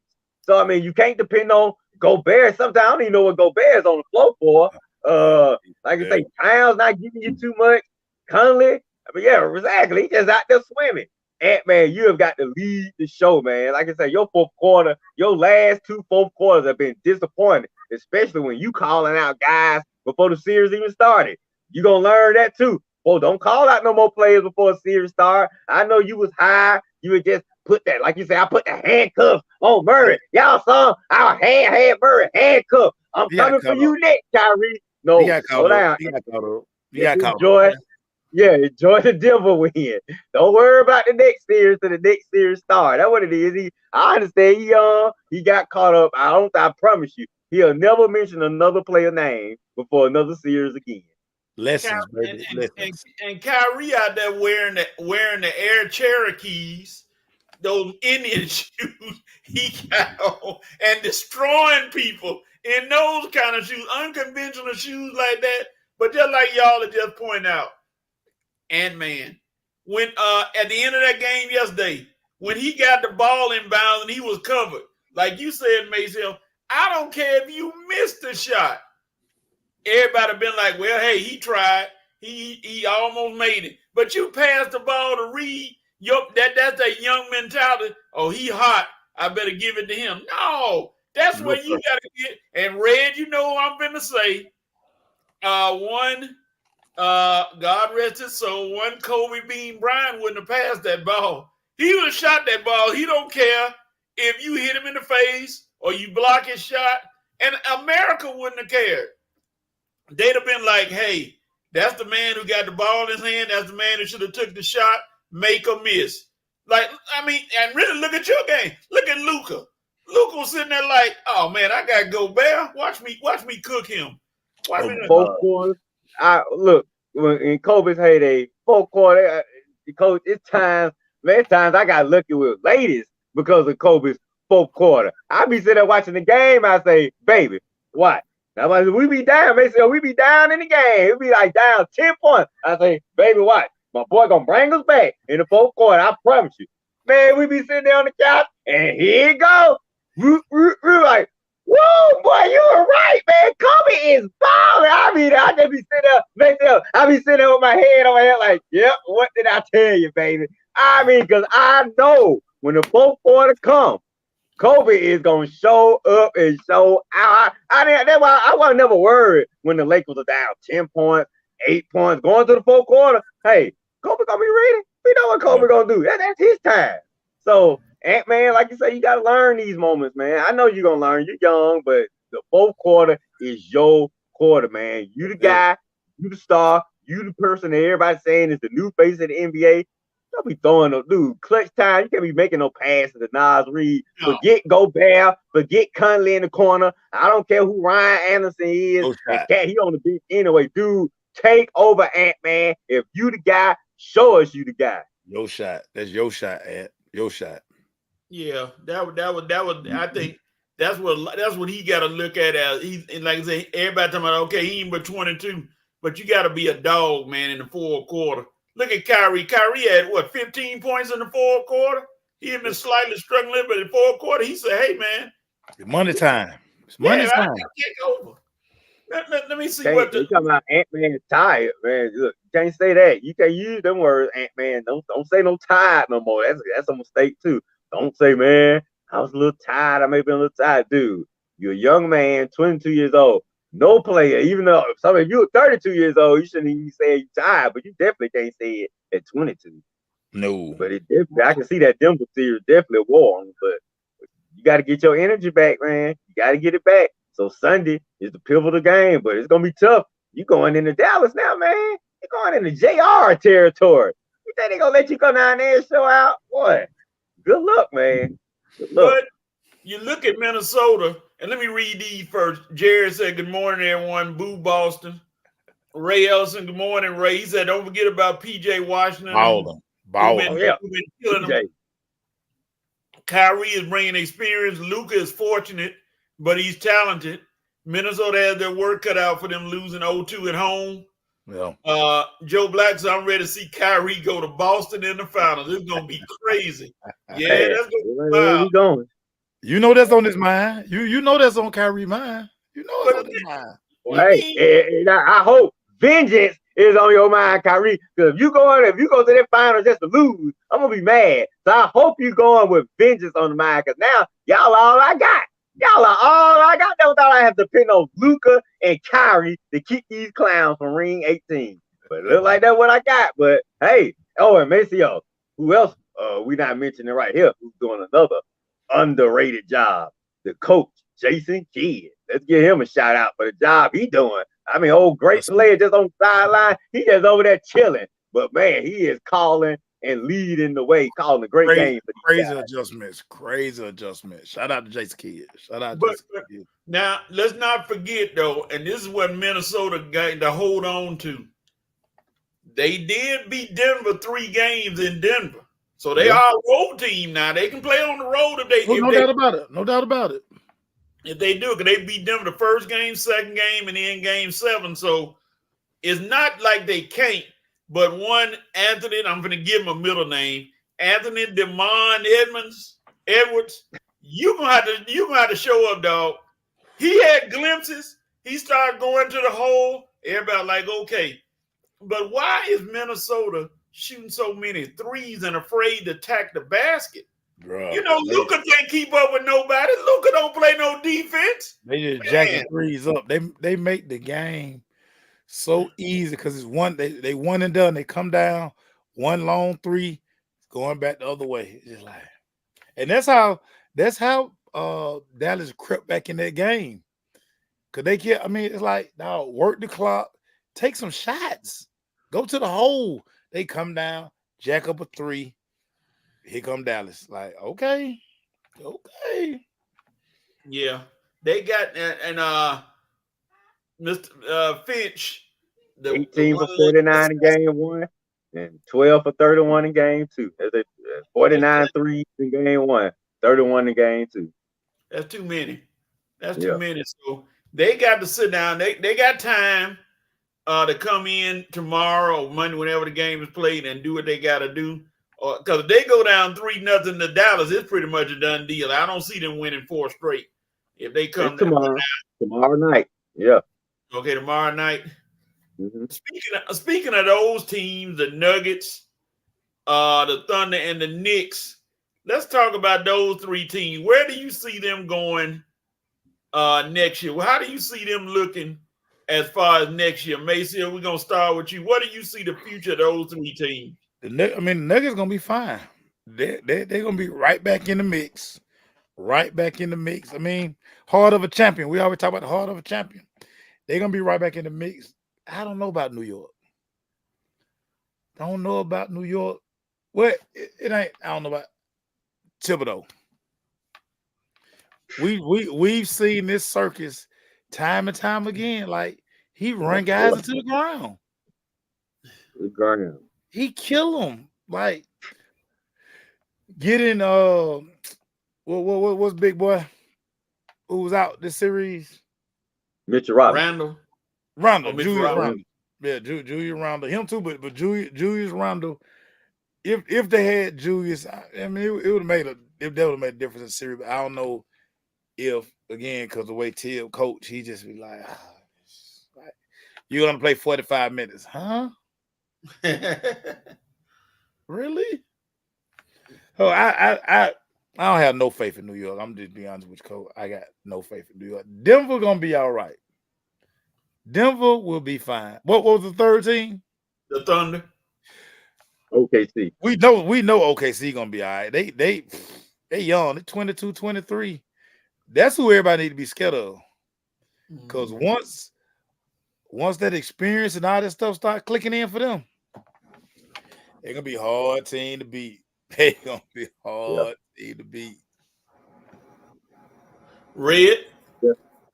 Yeah, I'm about with Messi as far as three teams. Nuggets got too much championship experience to go too far away, so they'll be right back in the mix of things. Maybe got to retool, couple of plays in, couple of players out. Mike Malone, get your head together. Hey, you good something you need to calm down. But he definitely got a reality check, so he won't be calling nobody's daddy this off season.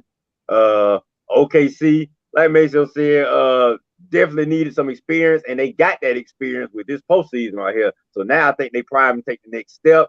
Be on the lookout for them and the Spurs to have a little rivalry going down the stretch with Chet and Victor Wembanyama. I can see the Thunder and the Spurs being a nice little rivalry for years to come. I mean, you got Shai Gilgeous-Alexander, MVP candidate. You got a host of young 3-point shooters. Well, you pretty much got a host of 3-and-D guys all around. The Jalen Williams guys, Giddey, the Wiggins, like I say, I mean, they just got. I mean, give Sam Presti credit for building a team with Shai Gilgeous as the leader.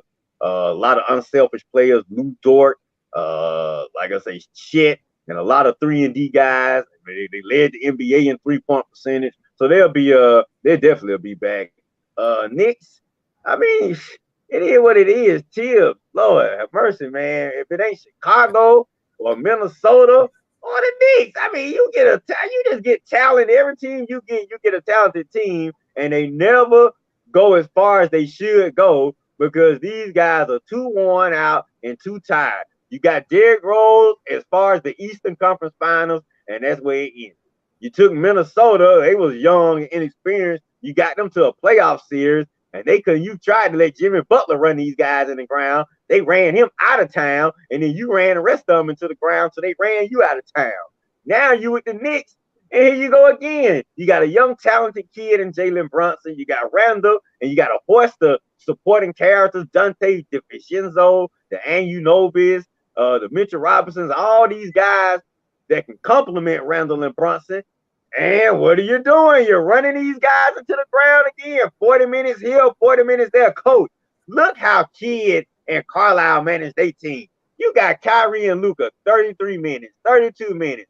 The other young kids, 27 minutes. I mean, you have got to space it out, Coach. I mean, you have subs for a reason. You have role players for a reason. Right. Use them. God, what are you doing? You playing like a 6-man rotation, 30 to 40 minutes a game, and everybody else just sit on the bench wearing street clothes. Tibbs, you got to change, man. You got to make some changes. Once again, this Knicks team is going to go through the same trouble that they did this year, and then guess what? You're going to be out of a job. And then they're going to bring another coach in there that don't have a team playing with as much passion and pride, and then eventually the team going to break up. So, Tibbs, you better make some changes, or this team is going to change real quick. So that's all I got for that. But I mean, if Tibbs make the proper changes, if you don't just run these guys to the ground, they'll be part of the rotation too next year. Well, looking at that, I'm just gonna say, as far as the Nuggets might need to just add maybe a bench player because they missed Bruce Brown, they missed Jeff Green, they missed those guys. Then this playoff because they need them extra bodies to throw at people, but they didn't have them. So they may need to go find somebody out there that could fill that void coming off the bench and giving them some good minutes and playing. As far as the Thunder, y'all said it already. The Thunder going to be all right. I mean, they got draft picks. They got youth. They're going to be in the mix for a long time. Long time. The Knicks, all I'm going to say is this. All y'all right now, the Knicks players, if you're healthy enough, you need to get on the track and run because Tibbs is going to coach. Get out there and run and get in shape. Y'all know what he's going to do. I ain't going to talk about too bad. But, I mean, he got to be able to know how to and I know it just ingrained in him, but he got to know how to use his bench more. with all those cats that he had on the bench. He got to know how to say, okay, I'm looking at my man, one of my players like Big Body Brunson. I love that name. And Hart. And you see them guys tired, get them out of there. Yeah. I mean, I don't care if you get them out of there, get them a blow, come in, unless you got a player like Jokic. Jokic, I'm telling y'all, if he take his shirt off, y'all gonna see batteries in his back. He's not human. That man got batteries in his back. Jokic played all of 1 minute, one game. I mean, he be out there the whole, he don't come out, but Tibbs, you're gonna have to use your people, man. You got a 12, 13 man roster. Them guys wouldn't be NBA players if they couldn't play a little bit. Go out. Come on, man. You got to realize that. You got players, use those players. If you get behind them, you can sub back in. But if you still pretty much on the same wavelength, keep them out there. And I'm gonna side note one thing before we leave and go to halftime. I'm gonna side note one thing. Mr. Bogdan Bogdanovic, you should have been my note moment. I forgot, and I just thought about it. Jalen Brunson had a surgery on his hand. Why you just getting surgery? Where you been? I mean, you ain't played. Why you just all of a sudden, I need to get surgery too? Huh? Did Tibbs hold you back and say, don't get it yet? Hold on. We're going to do a 2-for-1 at the hospital or something. I don't know, but you just getting surgery. I'm like, dog, you ain't played none this season. Hardly. You should have got your surgery the day after. Ain't like you ain't got any money or insurance, but I digress. I'm going to move away. Let me go see what the nation talking about. Jerry Martin said, talking about those threes that Minnesota shoot. He said, seems like these young guys don't believe the inside-out game. Just jacking them up. And wasn't hitting. The only one was hitting was a read, and that was it. You should have got away from it. Oh, Joe Black said, somebody asked Mike Malone why he didn't have that same energy after Sunday's game that he had when he was big talking against the Lakers. Yeah, he had his chest stuck out like old rooster. Vincent Woodard, the VP, said the Knicks need to sign Juwanna Mann. I don't know. He said Juwanna Mann gonna fill it up, and so the Knicks need to sign Juwanna Mann. Joe Black said the Knicks gonna have to make some tough decisions. I think Coach Tibbs' style is not championship level. It's not. And just like y'all said, it hadn't proven to be. It's been proven to be a disaster both times. The VP just got on from Memphis. Where you was? Did you go to Orange Mound? I hope not. Hanging out in Memphis, boy, you might get a few problems. You go in the wrong subdivision, but hey, glad you're back. All right, we're gonna hit one more thing before we go to break.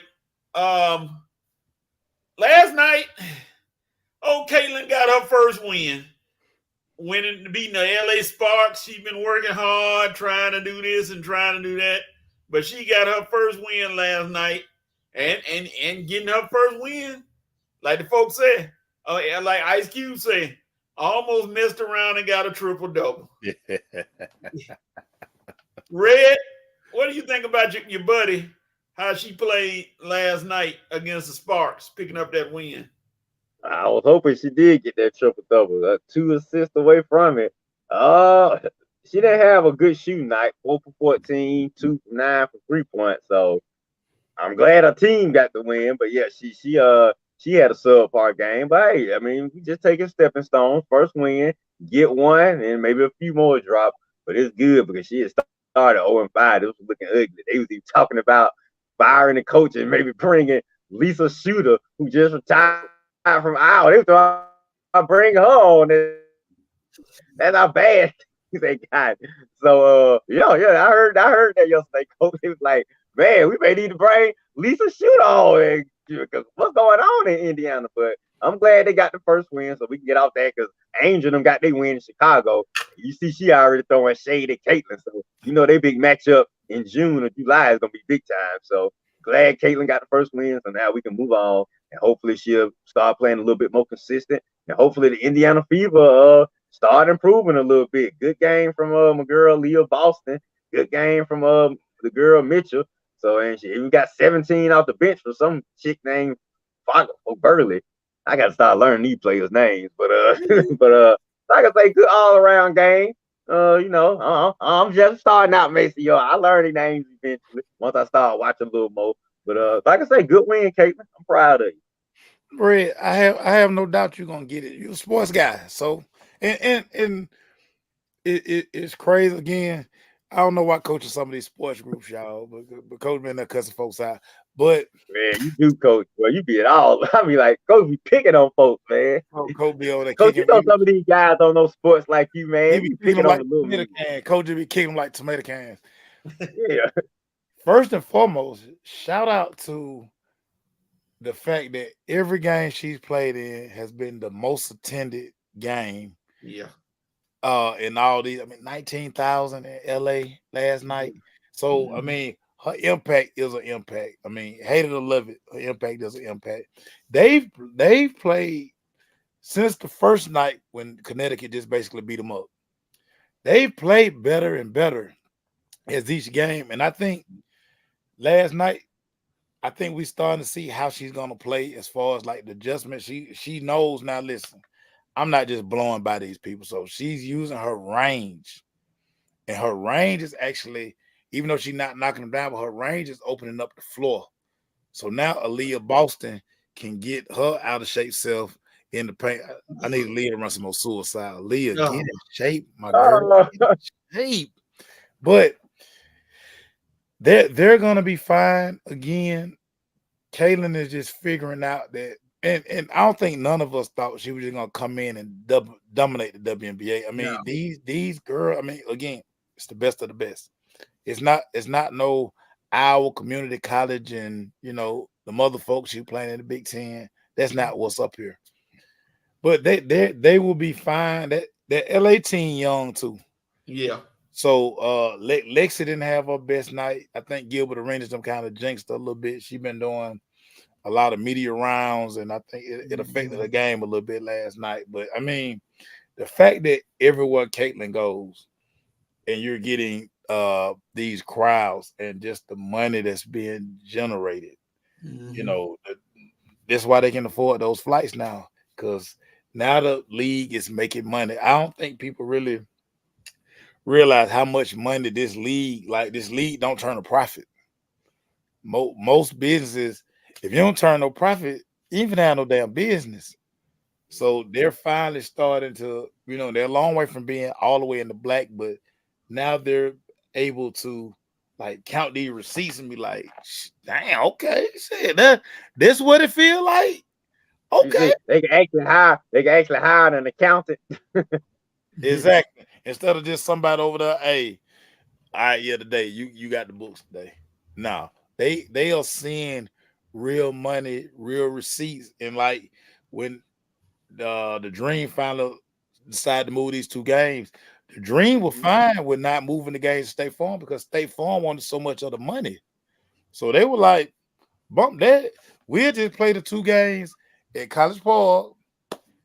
You bring out 3,000 people in. We'll just make our money and we'll keep the money.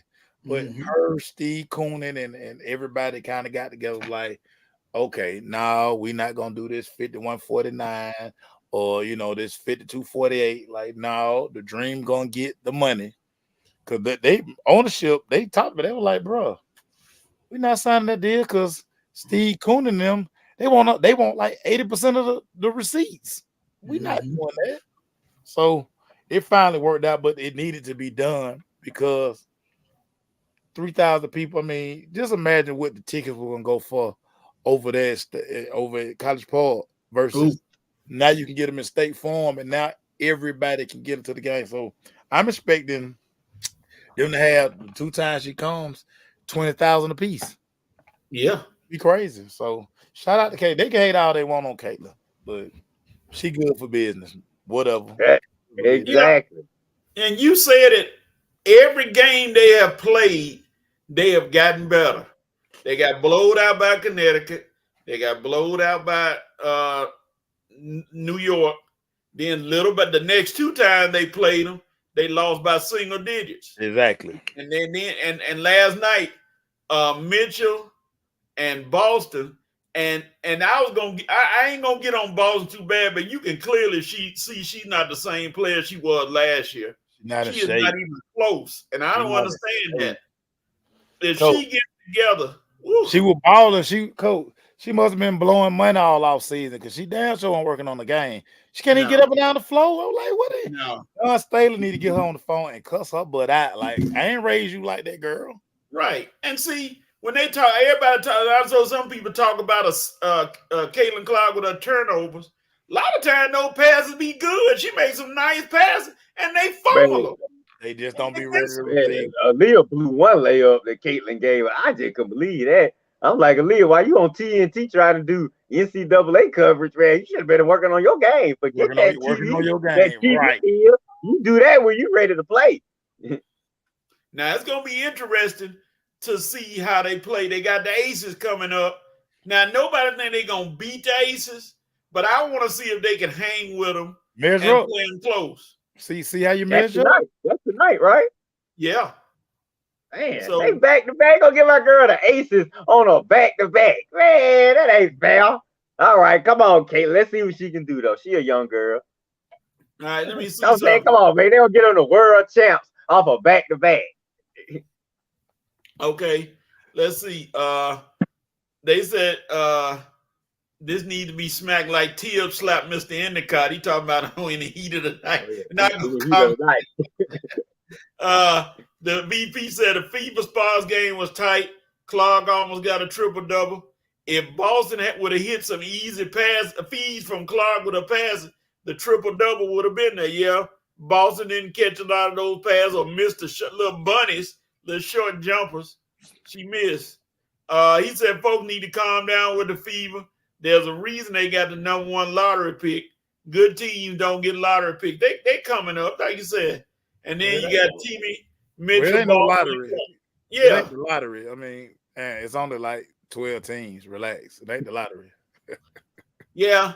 Jerry, you right. I said it wrong. Q did mess around and get a triple-double. I say he did get a triple-double.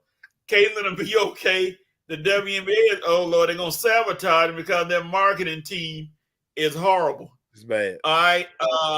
It's bad. The VP, he's saying what you said, Maceo. I back coach on those posts because guys comment on women's basketball. They're watching for the first time. Yeah. The FIBA had absolute worst starting schedule of any lottery pick team. They faced two of the top three teams 4 times in their first 5 games of the season. I figured the Sparks would be a chance to get a dub. Tonight they got to deal with Asia and the champs. I love the facts of churning out in record numbers, pretty much. Jared said Maceo. Look at all these TV games they get. Yeah, Maceo, the Dream need that money. How dumb for State Farm to take money from the WNBA operating in the red. Yeah. I'm glad old Coonan, old Puffy K got involved. Well, now they got him. They got him out the mix because he wanted to keep all the money. They got him out the mix because the dream was cool with just leaving it over at College Park and like we'll keep all our receipts. Like why split? Why take that split when we get 100% over here at College Park? Right. Well, yeah. So okay. They talked Coonan. They got Coonan out of it because it was him who was like, no, bro, we need 80-20. They're like, we good. We're gonna leave it right at College Park, and we're gonna take our 3. Oh no, you good, brother Martin.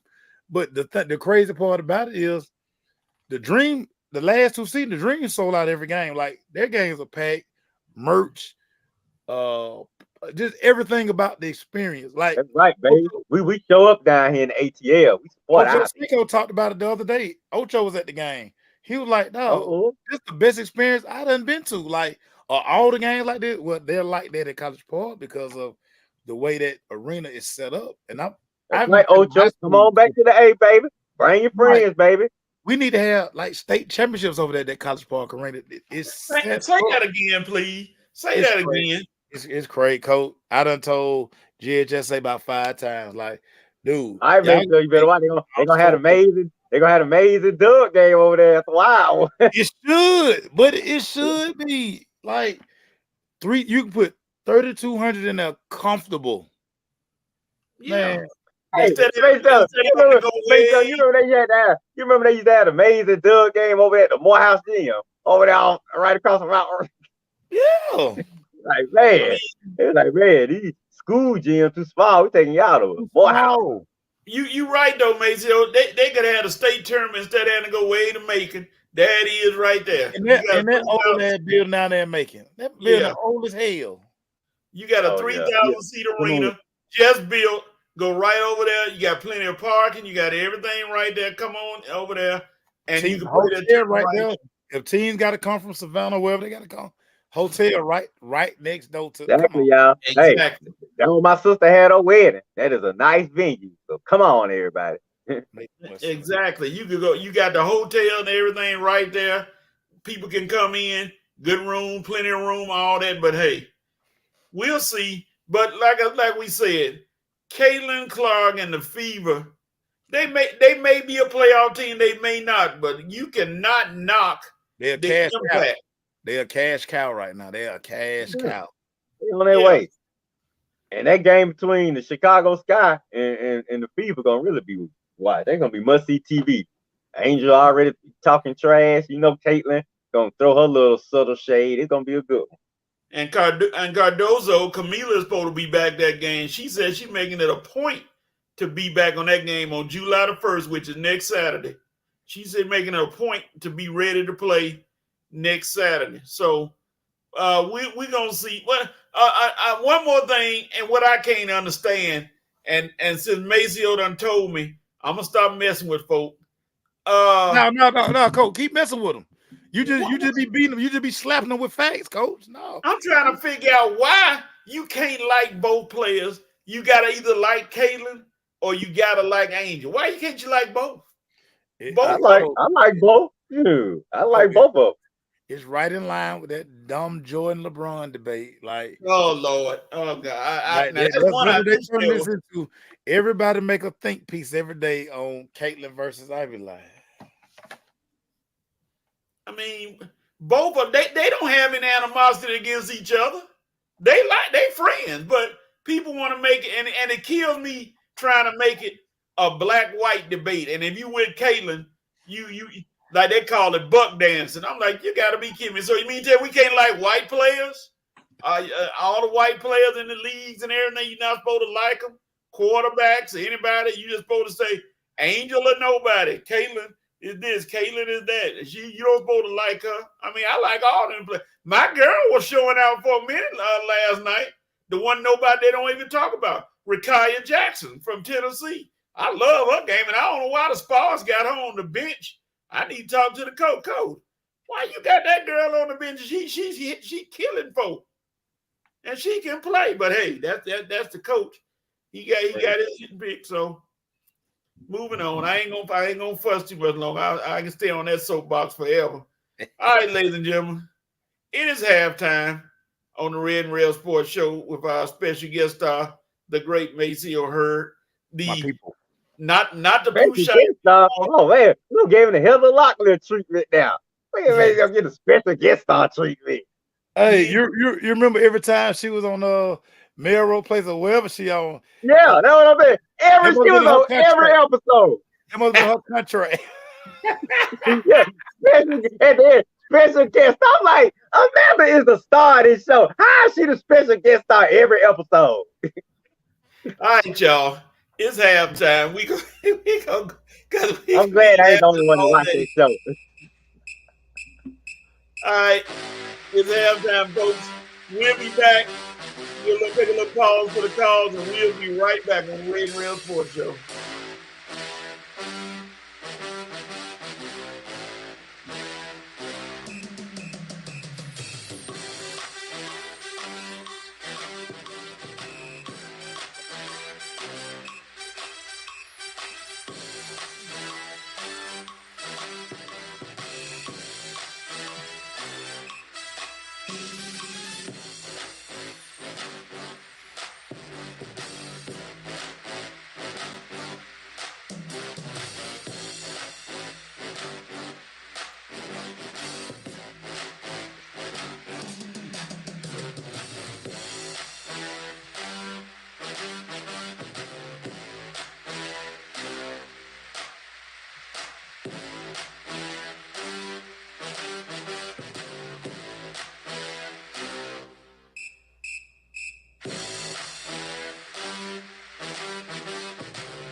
All right.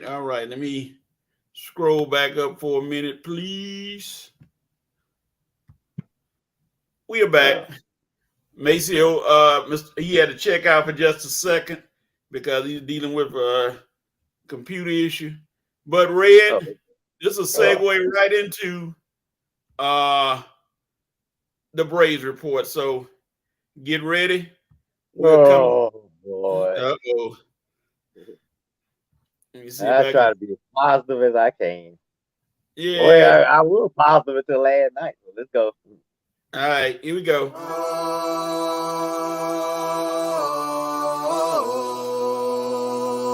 It's game time.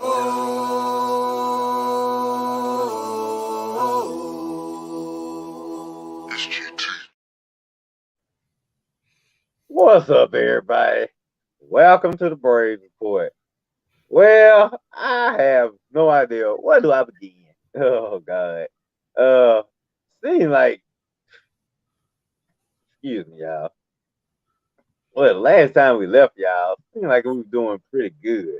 And since then, man, it has been a freaking seesaw.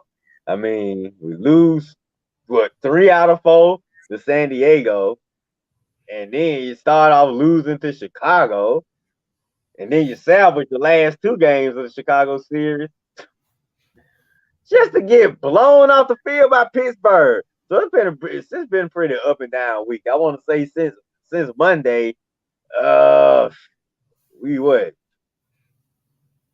1, 2, man, we might be 3-3 for the whole week. This so many games. We had a double header one game, but anyway.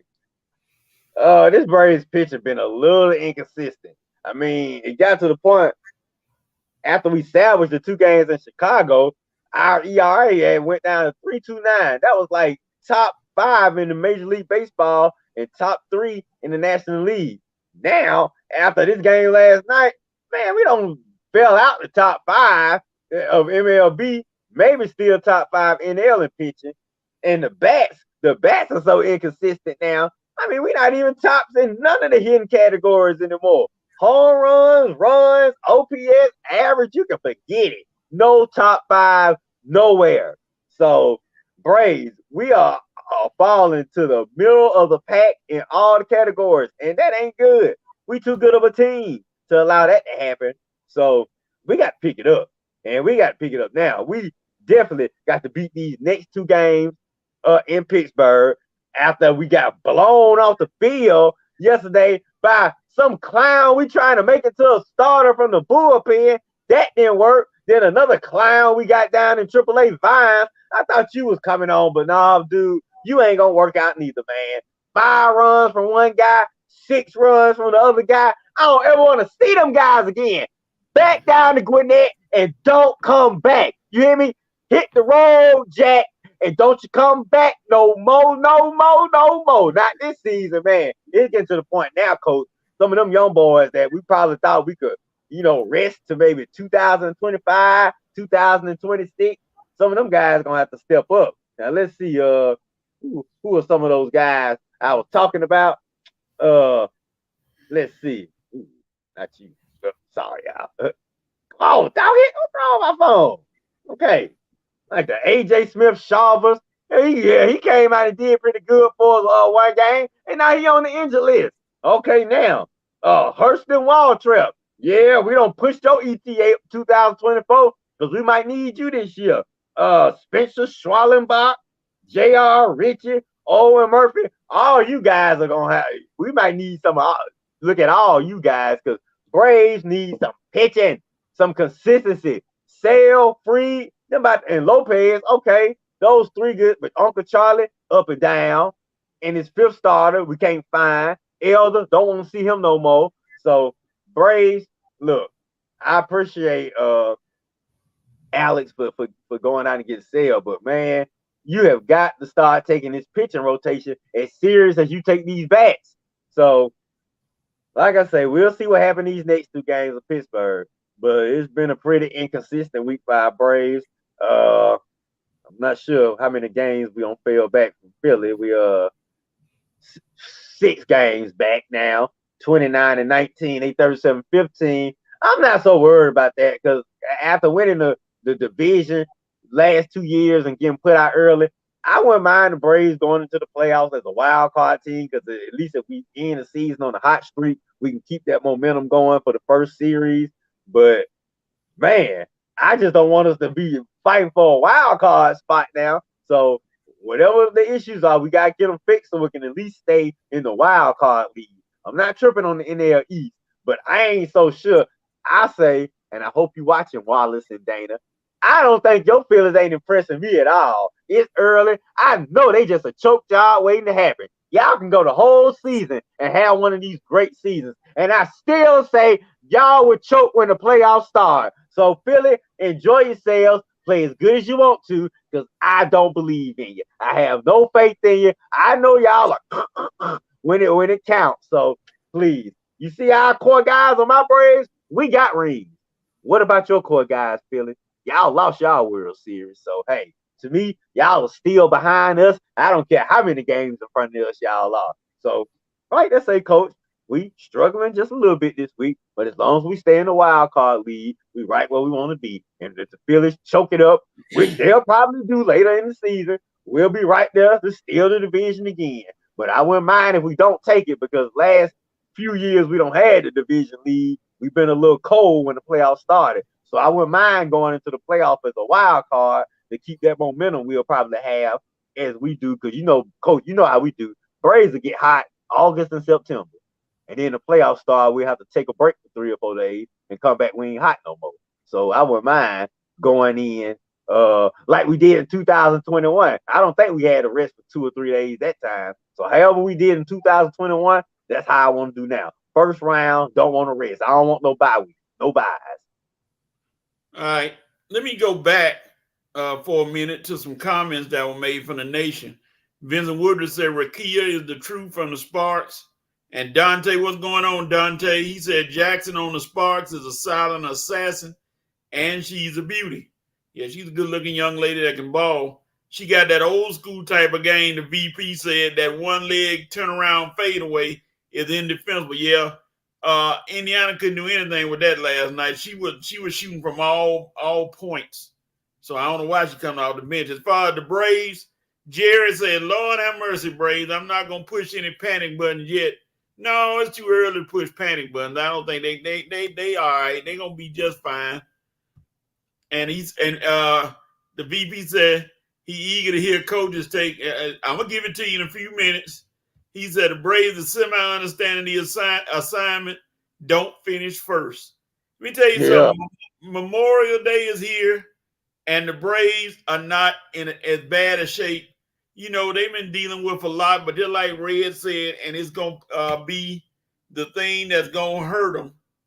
Well, it ain't going to hurt them all. It's pitching.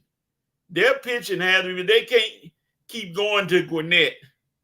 Chris Sale right now is a Cy Young candidate, regardless. I mean, he's striking out people at a good pace, and he lasts in 6, 8, 7, 8, 9 innings a game. So you can't ask him to do any more. Freed is pitching well. Red, you said something about Charlie Morton. I'm gonna keep giving you warning. Leave my boy Charlie alone. Charlie is doing what he can. He trying. I'm just playing. Charlie got to keep pick him back up. Give him 6 or 7 innings of good ball. Elder, you pitching like an elder. You got to step up and do some. Smith Sharp, I hate you got hurt. I'm really hurt for what's his name, Darius Vines. I was hoping he was gonna come in and do something, but right now, that boy got rocked. Yeah, he'll be back in Gwinnett, and it's gonna be interesting. So, wait a minute. Alexis Hill, good afternoon, Alexis. He said, good afternoon. The Braves need another starter and reliever. Now, Iglesias, he's not doing too bad. He got everybody on pins and needles when he pitched, though, because you don't know what you're going to get. You hope he can come in there and mow it down, but if he can stay consistent, and Acuna hit a home run, I think the bats are getting ready to wake up for the Braves, but you can't. You don't want to have to score 8 runs a game and Oh, you don't but I want to do just that. want the consistency. At least I want to know that we're capable of doing it if we have to. It's not to the point now, man. Can we even get 3 or 4 runs a game? It's like, yeah, you don't want to do it every day, but consistent. I can't even remember the last time we scored double digits in runs, and we did that lots of times last year. So yeah, we did. These bats got to wake up now. And Winston is here. Good afternoon, Winston. He said, "What's going on, fellas? Chat, smash that like button." Yes, sir. Thank you very much. Winston throwing another eye test that comes on your local What's YouTube up, Winston? channel. So he's here. Thank you for joining us. Yeah, I think they not. I mean, 6 games out, and it's just Memorial Day.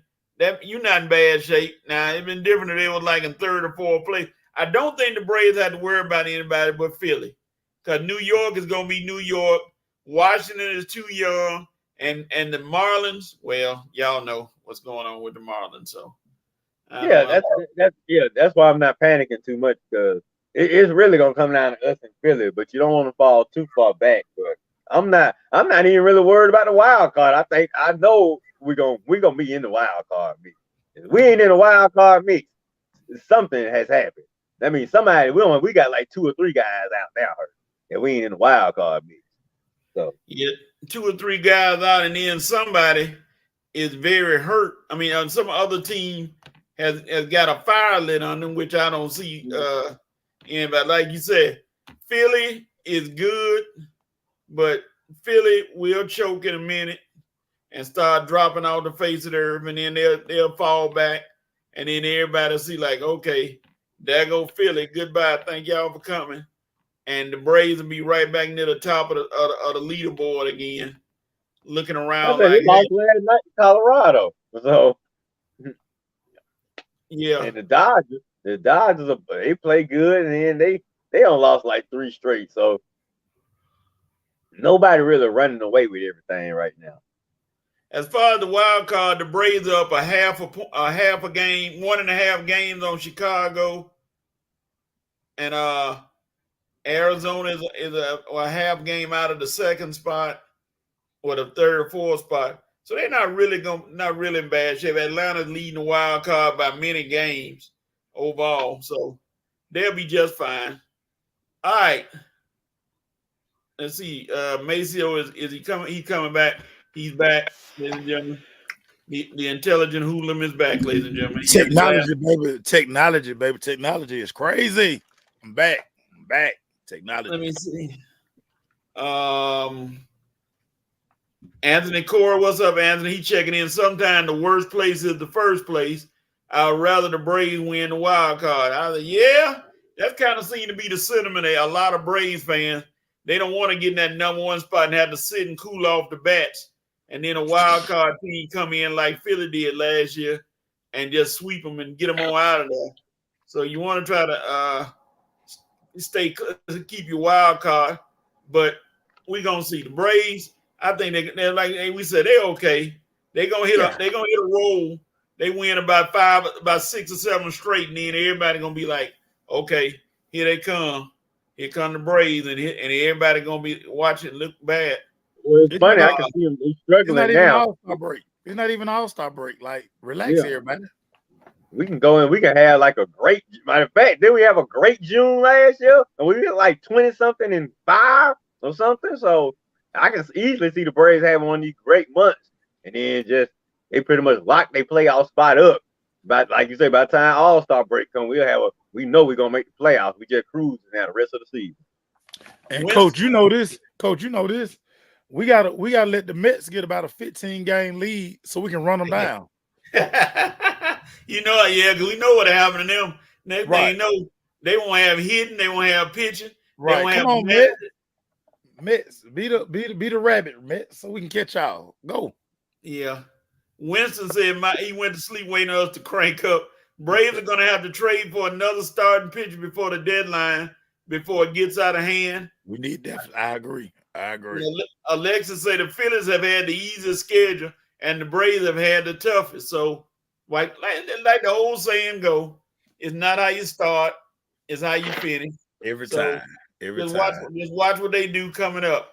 All right, it is now time, ladies and gentlemen, for 5 for 5. I got two people here, the Maceo and the Red. 5 questions. Got about a minute or so to answer. After a certain time, we go back to the full screen. And if you go too long, then unfortunately, like on Around the Horn, the mute button comes on and you are muted.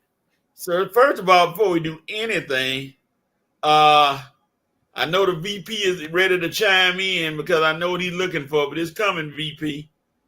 Here we go.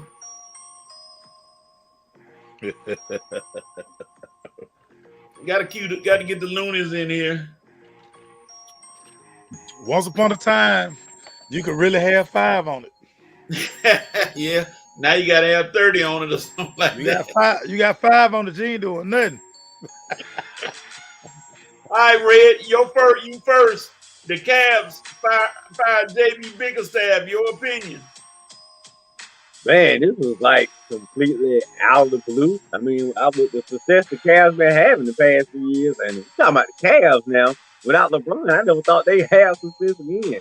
But I mean, they built a nice little nucleus with Jared Allen and Harris LeVert, Donovan Mitchell, the Garland kid. So they got they had built a nice little nucleus for Bickerstaff to coach. I mean, the Cavs got to be a little self-aware now what conference they is and who they have to play against. I mean, they honestly think they were going to beat Boston, and then with the best players sitting out the last 2 or 3 games of the series. Be realistic, Cavs. How big a chance did you really think you had? But maybe somewhere in the back of their mind, they feel like they can do better. I don't know. To me, JB Bickerstaff was doing a pretty admirable job. I think this was not a fair move. So if the Cavs think they can do better, good luck. But I don't agree with this move. I think Bickerstaff was doing a very respectable and admirable job. Maceo? I'm going to agree with Red, Coach. NBA can't fire the players, so somebody got to take the blame, fall on the sword. Always going to be the coaches. So Coach Bickerstaff probably didn't deserve to get fired. Red, I agree. Cleveland, know who you are. Know your personnel. This is crazy, but again, got to fire somebody. Can't get rid of Donovan Mitchell. Coach, got to go. I hate that too. I hate it. But Charles Barkley always said players got to be more accountable, but we know that ain't going to happen. Yeah, I think it was ridiculous. I mean, what you expect him to do with like Red said, without his number of 2 starters against the Celtics? What y'all expect? Right. You thought there's going to be a miracle happen? No miracle. And Donovan Mitchell sat over there. I know it's Donovan Mitchell. You supposed to have a leg injury, but you were standing up a whole lot. I don't want to say nothing, but hey, you sure was jumping up a whole lot to have a leg injury. But moving on. I hate that for him. You think Jared Allen was sitting down the whole time, Coach? Yeah, Jared Allen was sitting the whole time and he was hurt. All right, Maceo, Jaylen Brown. Didn't get an all-star team. What are your concerns about his statement? I mean, his position on the all-star team. All pro select. So I said this early in the week, and I know it's going to be a very unpopular opinion, but whatever. I think Jaylen Brown is the backbone of the Boston Celtics. I know Tatum gets all the ink and but I think Jaylen Brown truly drives that bus, and it's a reason he got the $330 million, whatever that is, he got. I like Jaylen Brown. As far as him being snubbed, I think because he's so militant and kind of laid back, he doesn't put himself out front. And in a league where everybody is about themselves, I think Jaylen Brown kind of, because he doesn't buy into that, it's easy to look over Jaylen Brown. So, I think he's the best Celtic on that team, but what I know. Red? Yeah, I can't believe I'm saying this about a Celtic player, but I like Jaylen Brown. And mainly because he's from Atlanta. Hawks, if you ever want to bring him home, I'd be all for it. It's fact. Hey, Jay, we're gonna make a little trade. We're gonna make a little trade, man, because you ain't getting your respect in Boston. Come on home, baby. Come Well, I'm pretty on. sure the Lakers will take you, but I know the Hawks would definitely love you, and Atlanta fans would love you to come on home too, baby. I mean, after what you're doing in Boston, we know you be a bona fide. You probably be the most popular Hawk player because we know you a dog. And then you from here too. You be our own Ant-Man. So look, it is what it is.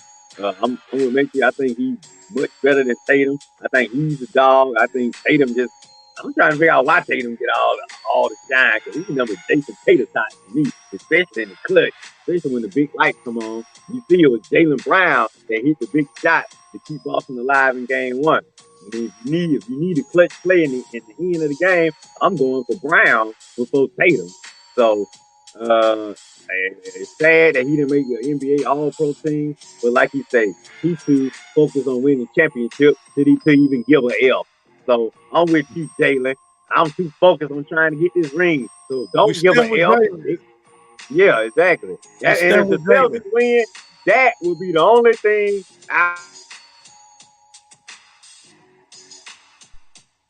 All right, let me go to the Nation here.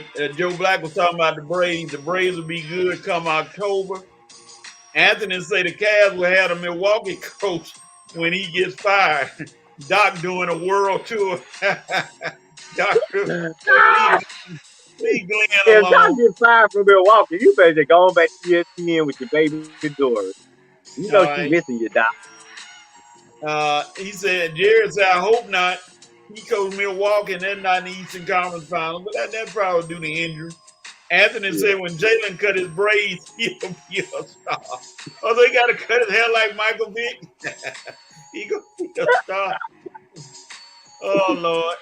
Jared said, Red, maybe we trade the first round pick and Hunter for Jaylen Brown. I don't think the Celtics will go along with that. They wouldn't go along with that. I give Capella and Hunter for Jaylen Brown. All right.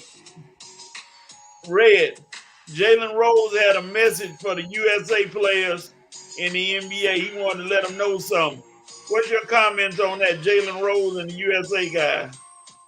Well, basically, he was saying with all the success these foreign players are having, that the U.S. foreign players like this to step it up, or just got to get more prepared and ready because these foreign-born or the international players are taking a lot of jobs. So I think Jalen's right that, I mean, these American players, y'all got to step the game up now, man, because you can guys from Canada, guys from St. Gilgit County, he's from Canada. You got guys from all over the world, all over the United States, international territories coming over to the league and dominating. I mean, they were saying like the last few MVPs have been foreign-born players. Joel Embiid, Jokic. So, I mean, I guess Rose does have a point. It is what it is. U.S. players got to step it up. I don't know what can we do to get more U.S.-born stars in the game, but whatever it takes, we got to be represented. So I think Jalen Rose has a point that if we don't watch out, it's gonna be a whole NBA full of international players. The U.S.-born players, they ain't gonna be nothing left but IQ 5 for 5 or 3 for 3 leagues or whatever. But I'm saying, come on, guys, step it up. Don't let. All right, I'm done. Hey, until we start glorifying AAU, we're going to continue to lose this battle. While our kids are playing 30 games on the weekend, these guys are playing professionally and they're being fundamentally sound. That's why their players are better than our players. And Jalen is right. I would much rather you in the gym working on your craft versus trying to drop 40 over the weekend at AAU tournament, which y'all charging too much to get in these games, and the game's too damn far. Let's make rec ball great again. Leave AAU alone. Get it out of here. Get it out of here. Yeah. You look at the USA guys, and like you said, I used to coach AAU, and I just got disgusted with watching it and what was going on. It was ridiculous how they were doing it. About the best thing at the AAU game was the barbecue guy at the concession stand, and that was about it. The rest of it, it wasn't any fundamentals being taught. It just go down there, shoot, go do this, go that. But it wasn't no fundamentals being taught at all. The team game was almost non-existent. So yeah, the USA guys need to say, hey, Jalen Rose is right. Let's work on our fundamentals, and we can take back over the game. Please. Maceo, Austin Rivers, who seemed to be wanting some publicity, is the mouth that roared. He doubled down on his basketball players could play football, but football players can't play basketball. What do you think about what he said? Austin Rivers, whatever you say, dude, run with it, my brother. You are not worth our time and energy to keep having this conversation. Basketball players are basketball players. Football players are football players. End of story. In the words of the great Rodney King, can we all just get along? Please and thank you.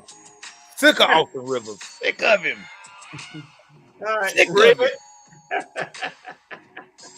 Well, Maceo, you sick of him. I'm pretty sure Kimberly Martin's sick of him too. Well, he was all up in her face this week. I mean, boy, Austin, calm down, boy. It's like, I thought you were gonna fight Kimberly Martin. Way she was up in her face, man. Like, I don't know what you said. And then him and RG3 getting into it too. It's like, Austin Rivers, you going all across ESPN making enemies, man.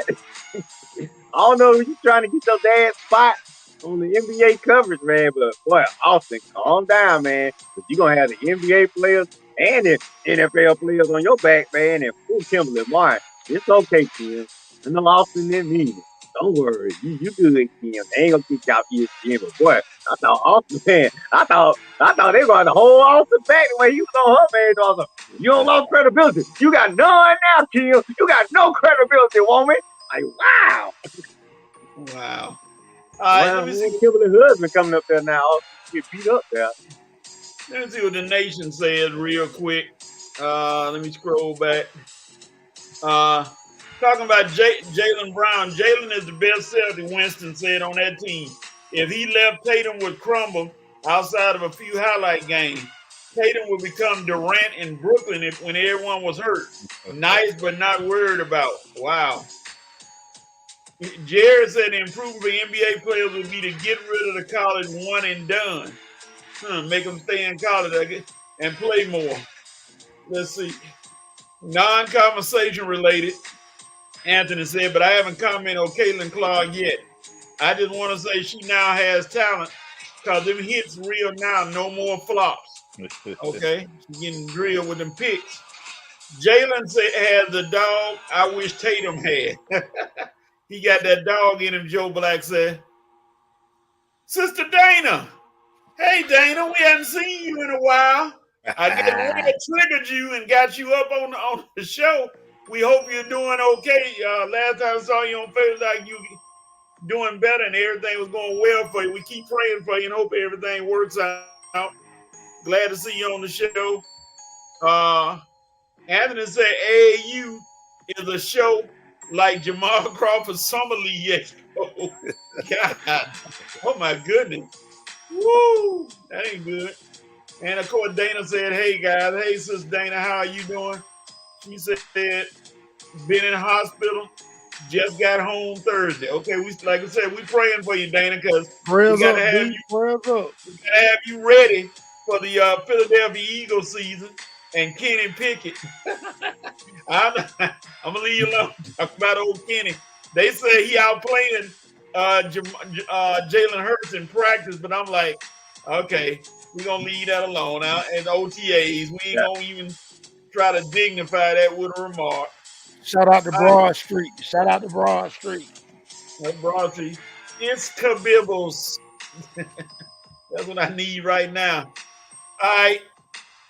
Caleb Williams reportedly struggled in the OTAs and throwing a lot of interceptions. Not a lot of near interceptions. Maceo, does OTAs and the 7-on-7 mean anything right now? Zero. Hey, The guy just learning the playbook. He just learning the receivers. They've been OTAs about a week or 2 weeks now. Defense probably know the plays. I mean, things are probably moving 300 miles per hour for Caleb. If you want him to make his mistakes now, before September. Remember, OTAs a couple of years ago, Jamar Chase said he couldn't catch a cold. How's that working out for Jamar Chase now? Everybody, relax. It's just OTAs. Relax. Red. Yeah, I agree.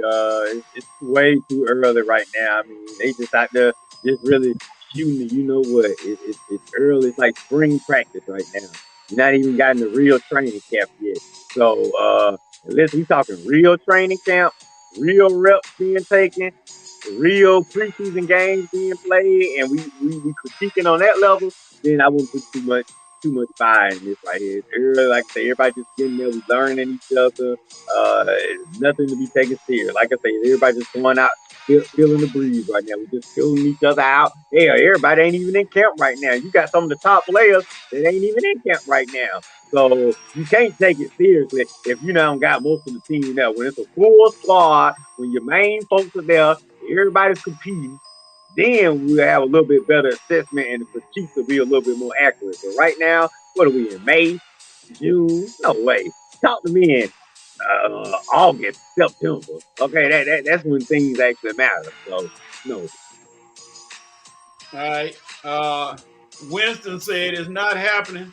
To perform in the highest level of football, you have to develop that mentality of physically dominating another man, play out the play. We talked about Austin Rivers. Can't be that naive to truly believe that. And you can't really. Dana said, I'll be season ready. We praying for that. Exactly, Dana. And Winston said prayers. Anthony said, I don't know. They be telling me practice makes perfect. And you perfecting interceptions, you really gonna be good at it.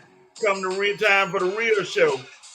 And Jared said Caleb Martin Williams. I'm sorry, I said Caleb Martin. OTA, nothing to see here. Let me go back and when they talk about OTA, let me cut this music off. Cause when I coached football, I used to hate having to go to 7-on-7 because I told the coach, I coach special teams. Why am I here? They ain't doing no special team work here. My boys ain't getting no work. It's mandatory. We need to see what's going on. I don't need to see nothing in 7-on-7. Yeah, I mean, you got a glorified nothing. All they doing is checking each other. No pass rush, nothing like that. I'm like, come on, coach. Can I go home? So right now, Caleb, I mean, like Maceo saying, Red said the same thing. Get your mistakes out the way in May. It's May. It ain't September, August. Now, if he come out there slinging around in September and struggling, point. Coach, I've been to every Falcon practice. Kirk Cousins look like Joe Montana. I'm telling you now. Y'all have seen the videos. They cut up the videos. He hitting everybody in stride. Drake London gonna have 2,000 yards receiving this year because Kirk Cousins is his quarterback. I'm just telling y'all, he look like Joe Montana in OTAs. He ain't missed a pass yet in OTAs. So do with that what you want. Yeah. Winston said I wouldn't worry about it until it's deep in the training camp preseason.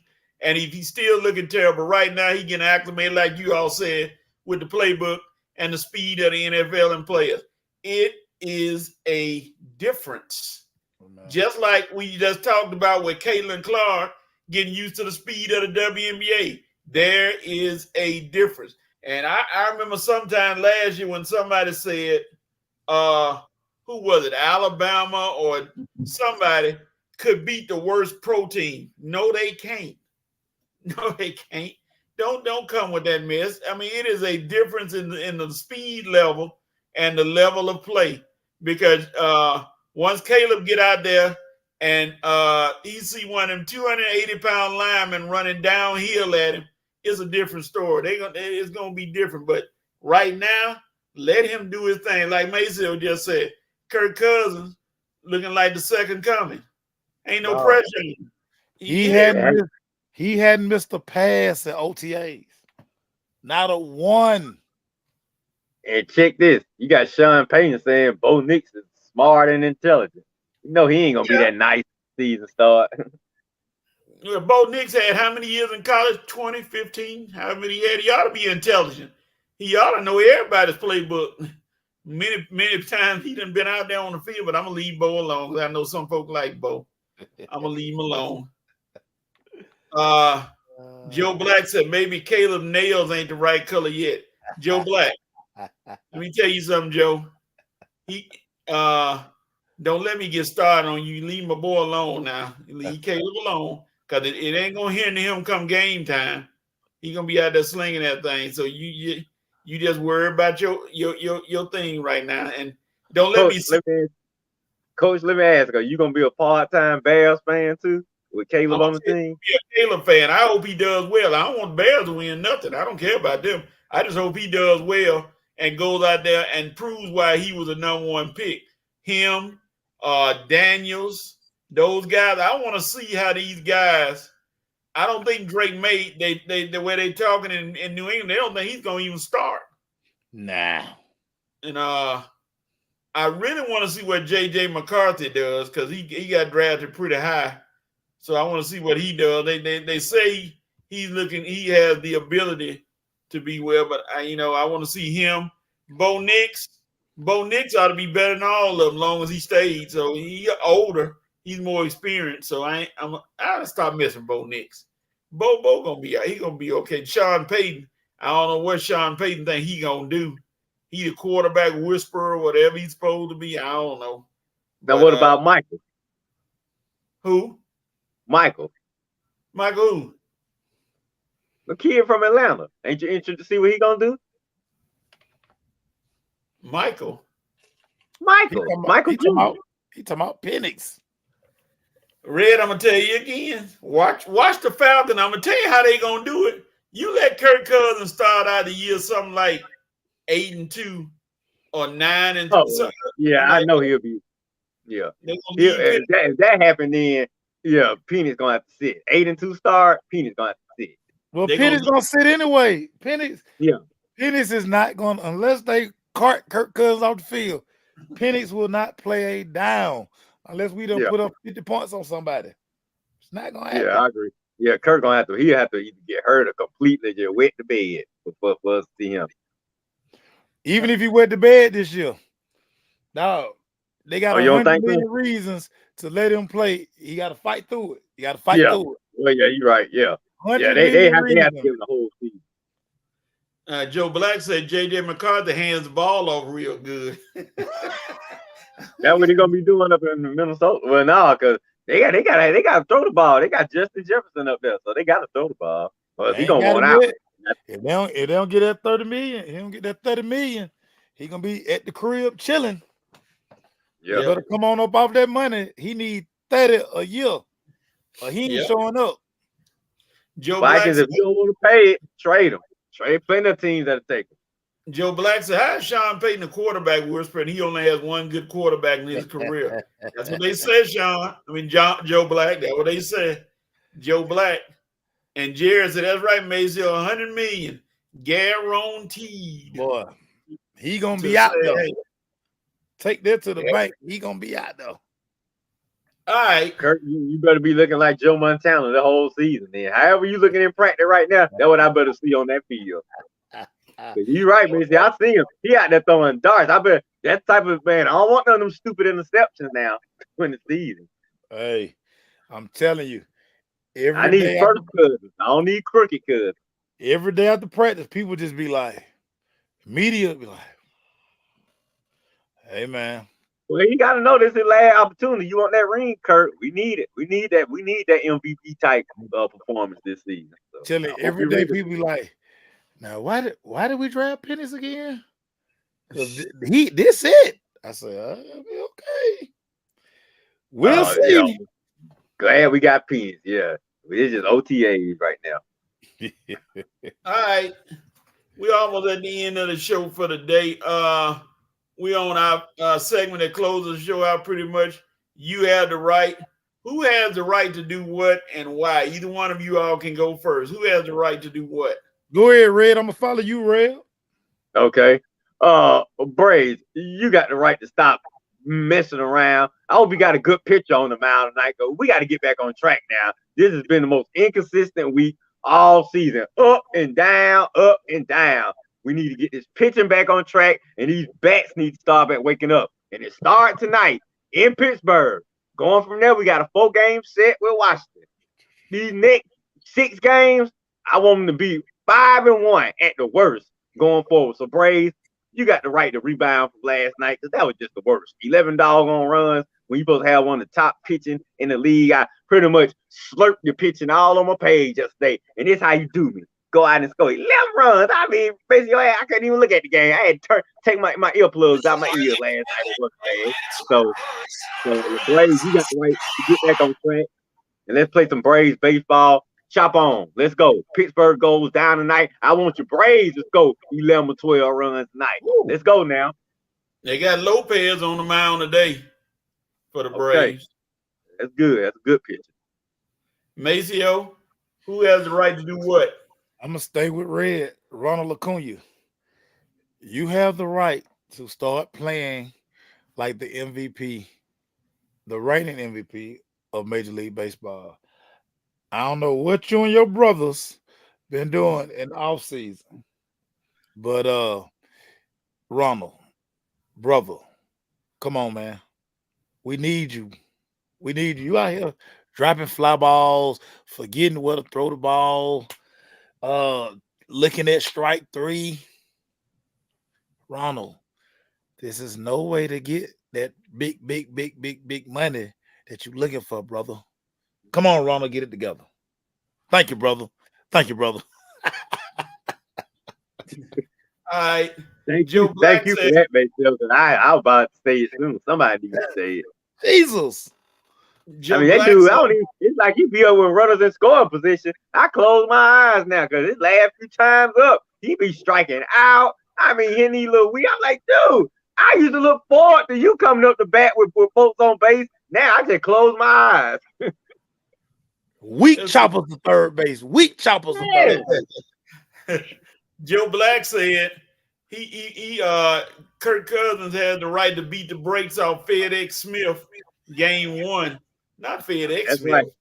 I think of that. And coach, once again, coach, we are not gonna be hating on your team that week. I don't want you all on my page that week, coach. Like, what you mean by that? What you mean by that? Coach, I'm telling you now, it's not nothing personal against Pittsburgh, but we are going to be dogging out Arthur Smith that week. Offer. Anthony Cora said UGA has the right to get a contract with Uber or Lyft because those UGA players act like SpongeBob taught them how to drive. Oh, Lord. Did somebody get in trouble this week? I don't know. I didn't see anything. Yeah, they got another wrist. They had another wrist. Oh, Lord. Okay. No, I heard about it. Yeah, I know I heard somebody got busted this week. It wasn't ENTN. It wasn't one of the big players, I don't think. Oh, Jared said the WNBA, you had a right to popularize the league and capitalize on it. We're going to see if they use their eyes and do what they're supposed to do because this is your year with those players, those rookies coming out like they did and playing ball. This is your year. You done had they on the State Farm commercials. They doing underwear ads. Real? Well, who? You hadn't seen that commercial? Oh yeah, that commercial. I'll be looking for it. I see. What else they doing? They doing all kind of little promotions. So this is the time you better take advantage of it and do what you got to do. So WNBA, this is your year. But as far as everything else, that's our show. Oh, before we go, Maceo, talk about next Saturday for your show, Optimizing the Vision, baby. Next weekend, and we got we did a little trial run Thursday. Next Saturday, 11 a.m. to 4 p.m. We're doing Optimize to Crush. We're raising money for these kids. This part of our nonprofit Optimize Division. Our mission is to show kids that there's more to the sports world than being on the field. There's so many jobs that are done behind the scenes that nobody knows about. So we're able to take these kids out to see all these, whether you're executive, the people who do the graphics inside the stadium, CEOs, there's so many jobs. If your jump shot is not good or you don't run no 4.340, that don't mean you can't be in the league. There's plenty of jobs in the sports world that don't have nothing to do with you getting tackled, getting dunked on, getting hit by a 90-mile-per-hour fastball. All that hurt. You can go get you a job, collect you a good check, have a great career. That's what we're doing it for. All right, ladies and gentlemen, you've heard that next Saturday, Yes, sir. 11 to 4, they're Yes, sir. raising money. And it's you for a might good cause. see these two young gentlemen there. We'll know in a couple of days, but I'm almost sure you'll see them there in studio with your boy. Well, I see one young gentleman. I don't know where the young come from. Y'all, coach, you're young at heart, coach. You're young at heart. Yeah, let me check my heart. I'm about to go to the hospital with this thing. Yeah, but that's next week, ladies and gentlemen. Please make sure you tune in. That is a worthwhile cause, and it helps our young people. And be honest and truly, our young people really need some help. Their guidance right now is really rough. It's considering some of the choices they are making, and this is an open opportunity to help them get better and to see, just like Maceo said, it's a life out there in the sports world. If you love sports, that doesn't involve you on the field, and you can be behind the scenes, reporter, like you said, clock up, a whole lot of things you can do and make a decent living. But Man.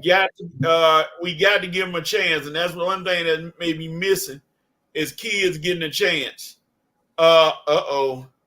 Anthony Cora said the Hawks had a right to get a new flagship station. None of them know basketball. A dog. Okay. No. Shout out to Ray Young. Ray Young went ham on Steak Shapiro and Sandra Goldman and all that stuff. I had to get Ray up off them folk, man. But they don't know. But again, we're in a time where, I mean, people don't listen to that stuff no more. People don't tune into that. Like, we got these smartphones. Everybody phone connect to their damn Bluetooth in their car. It's just so much stuff you can listen to besides listening to 92.9 The Game. I can't remember last time I listened to 92.9. I don't even think there's programmed into my radio.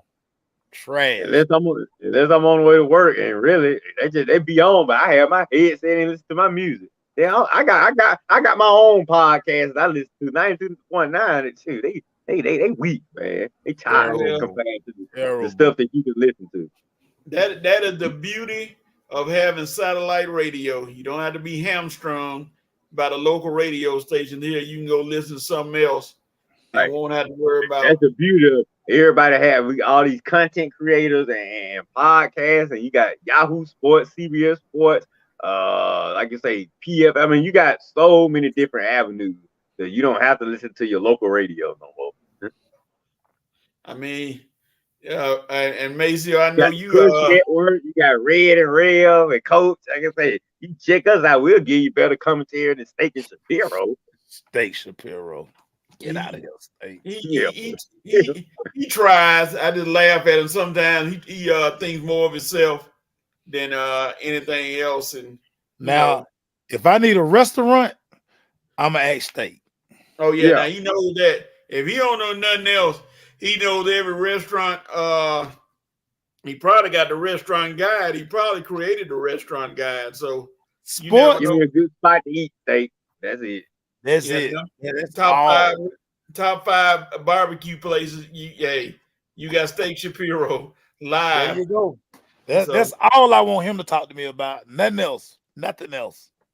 Yep. So, all right, y'all.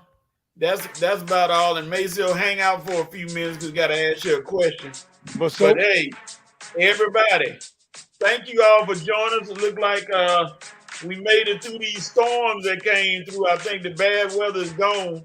We might be looking better outside because it was rough this morning, but hey, we good.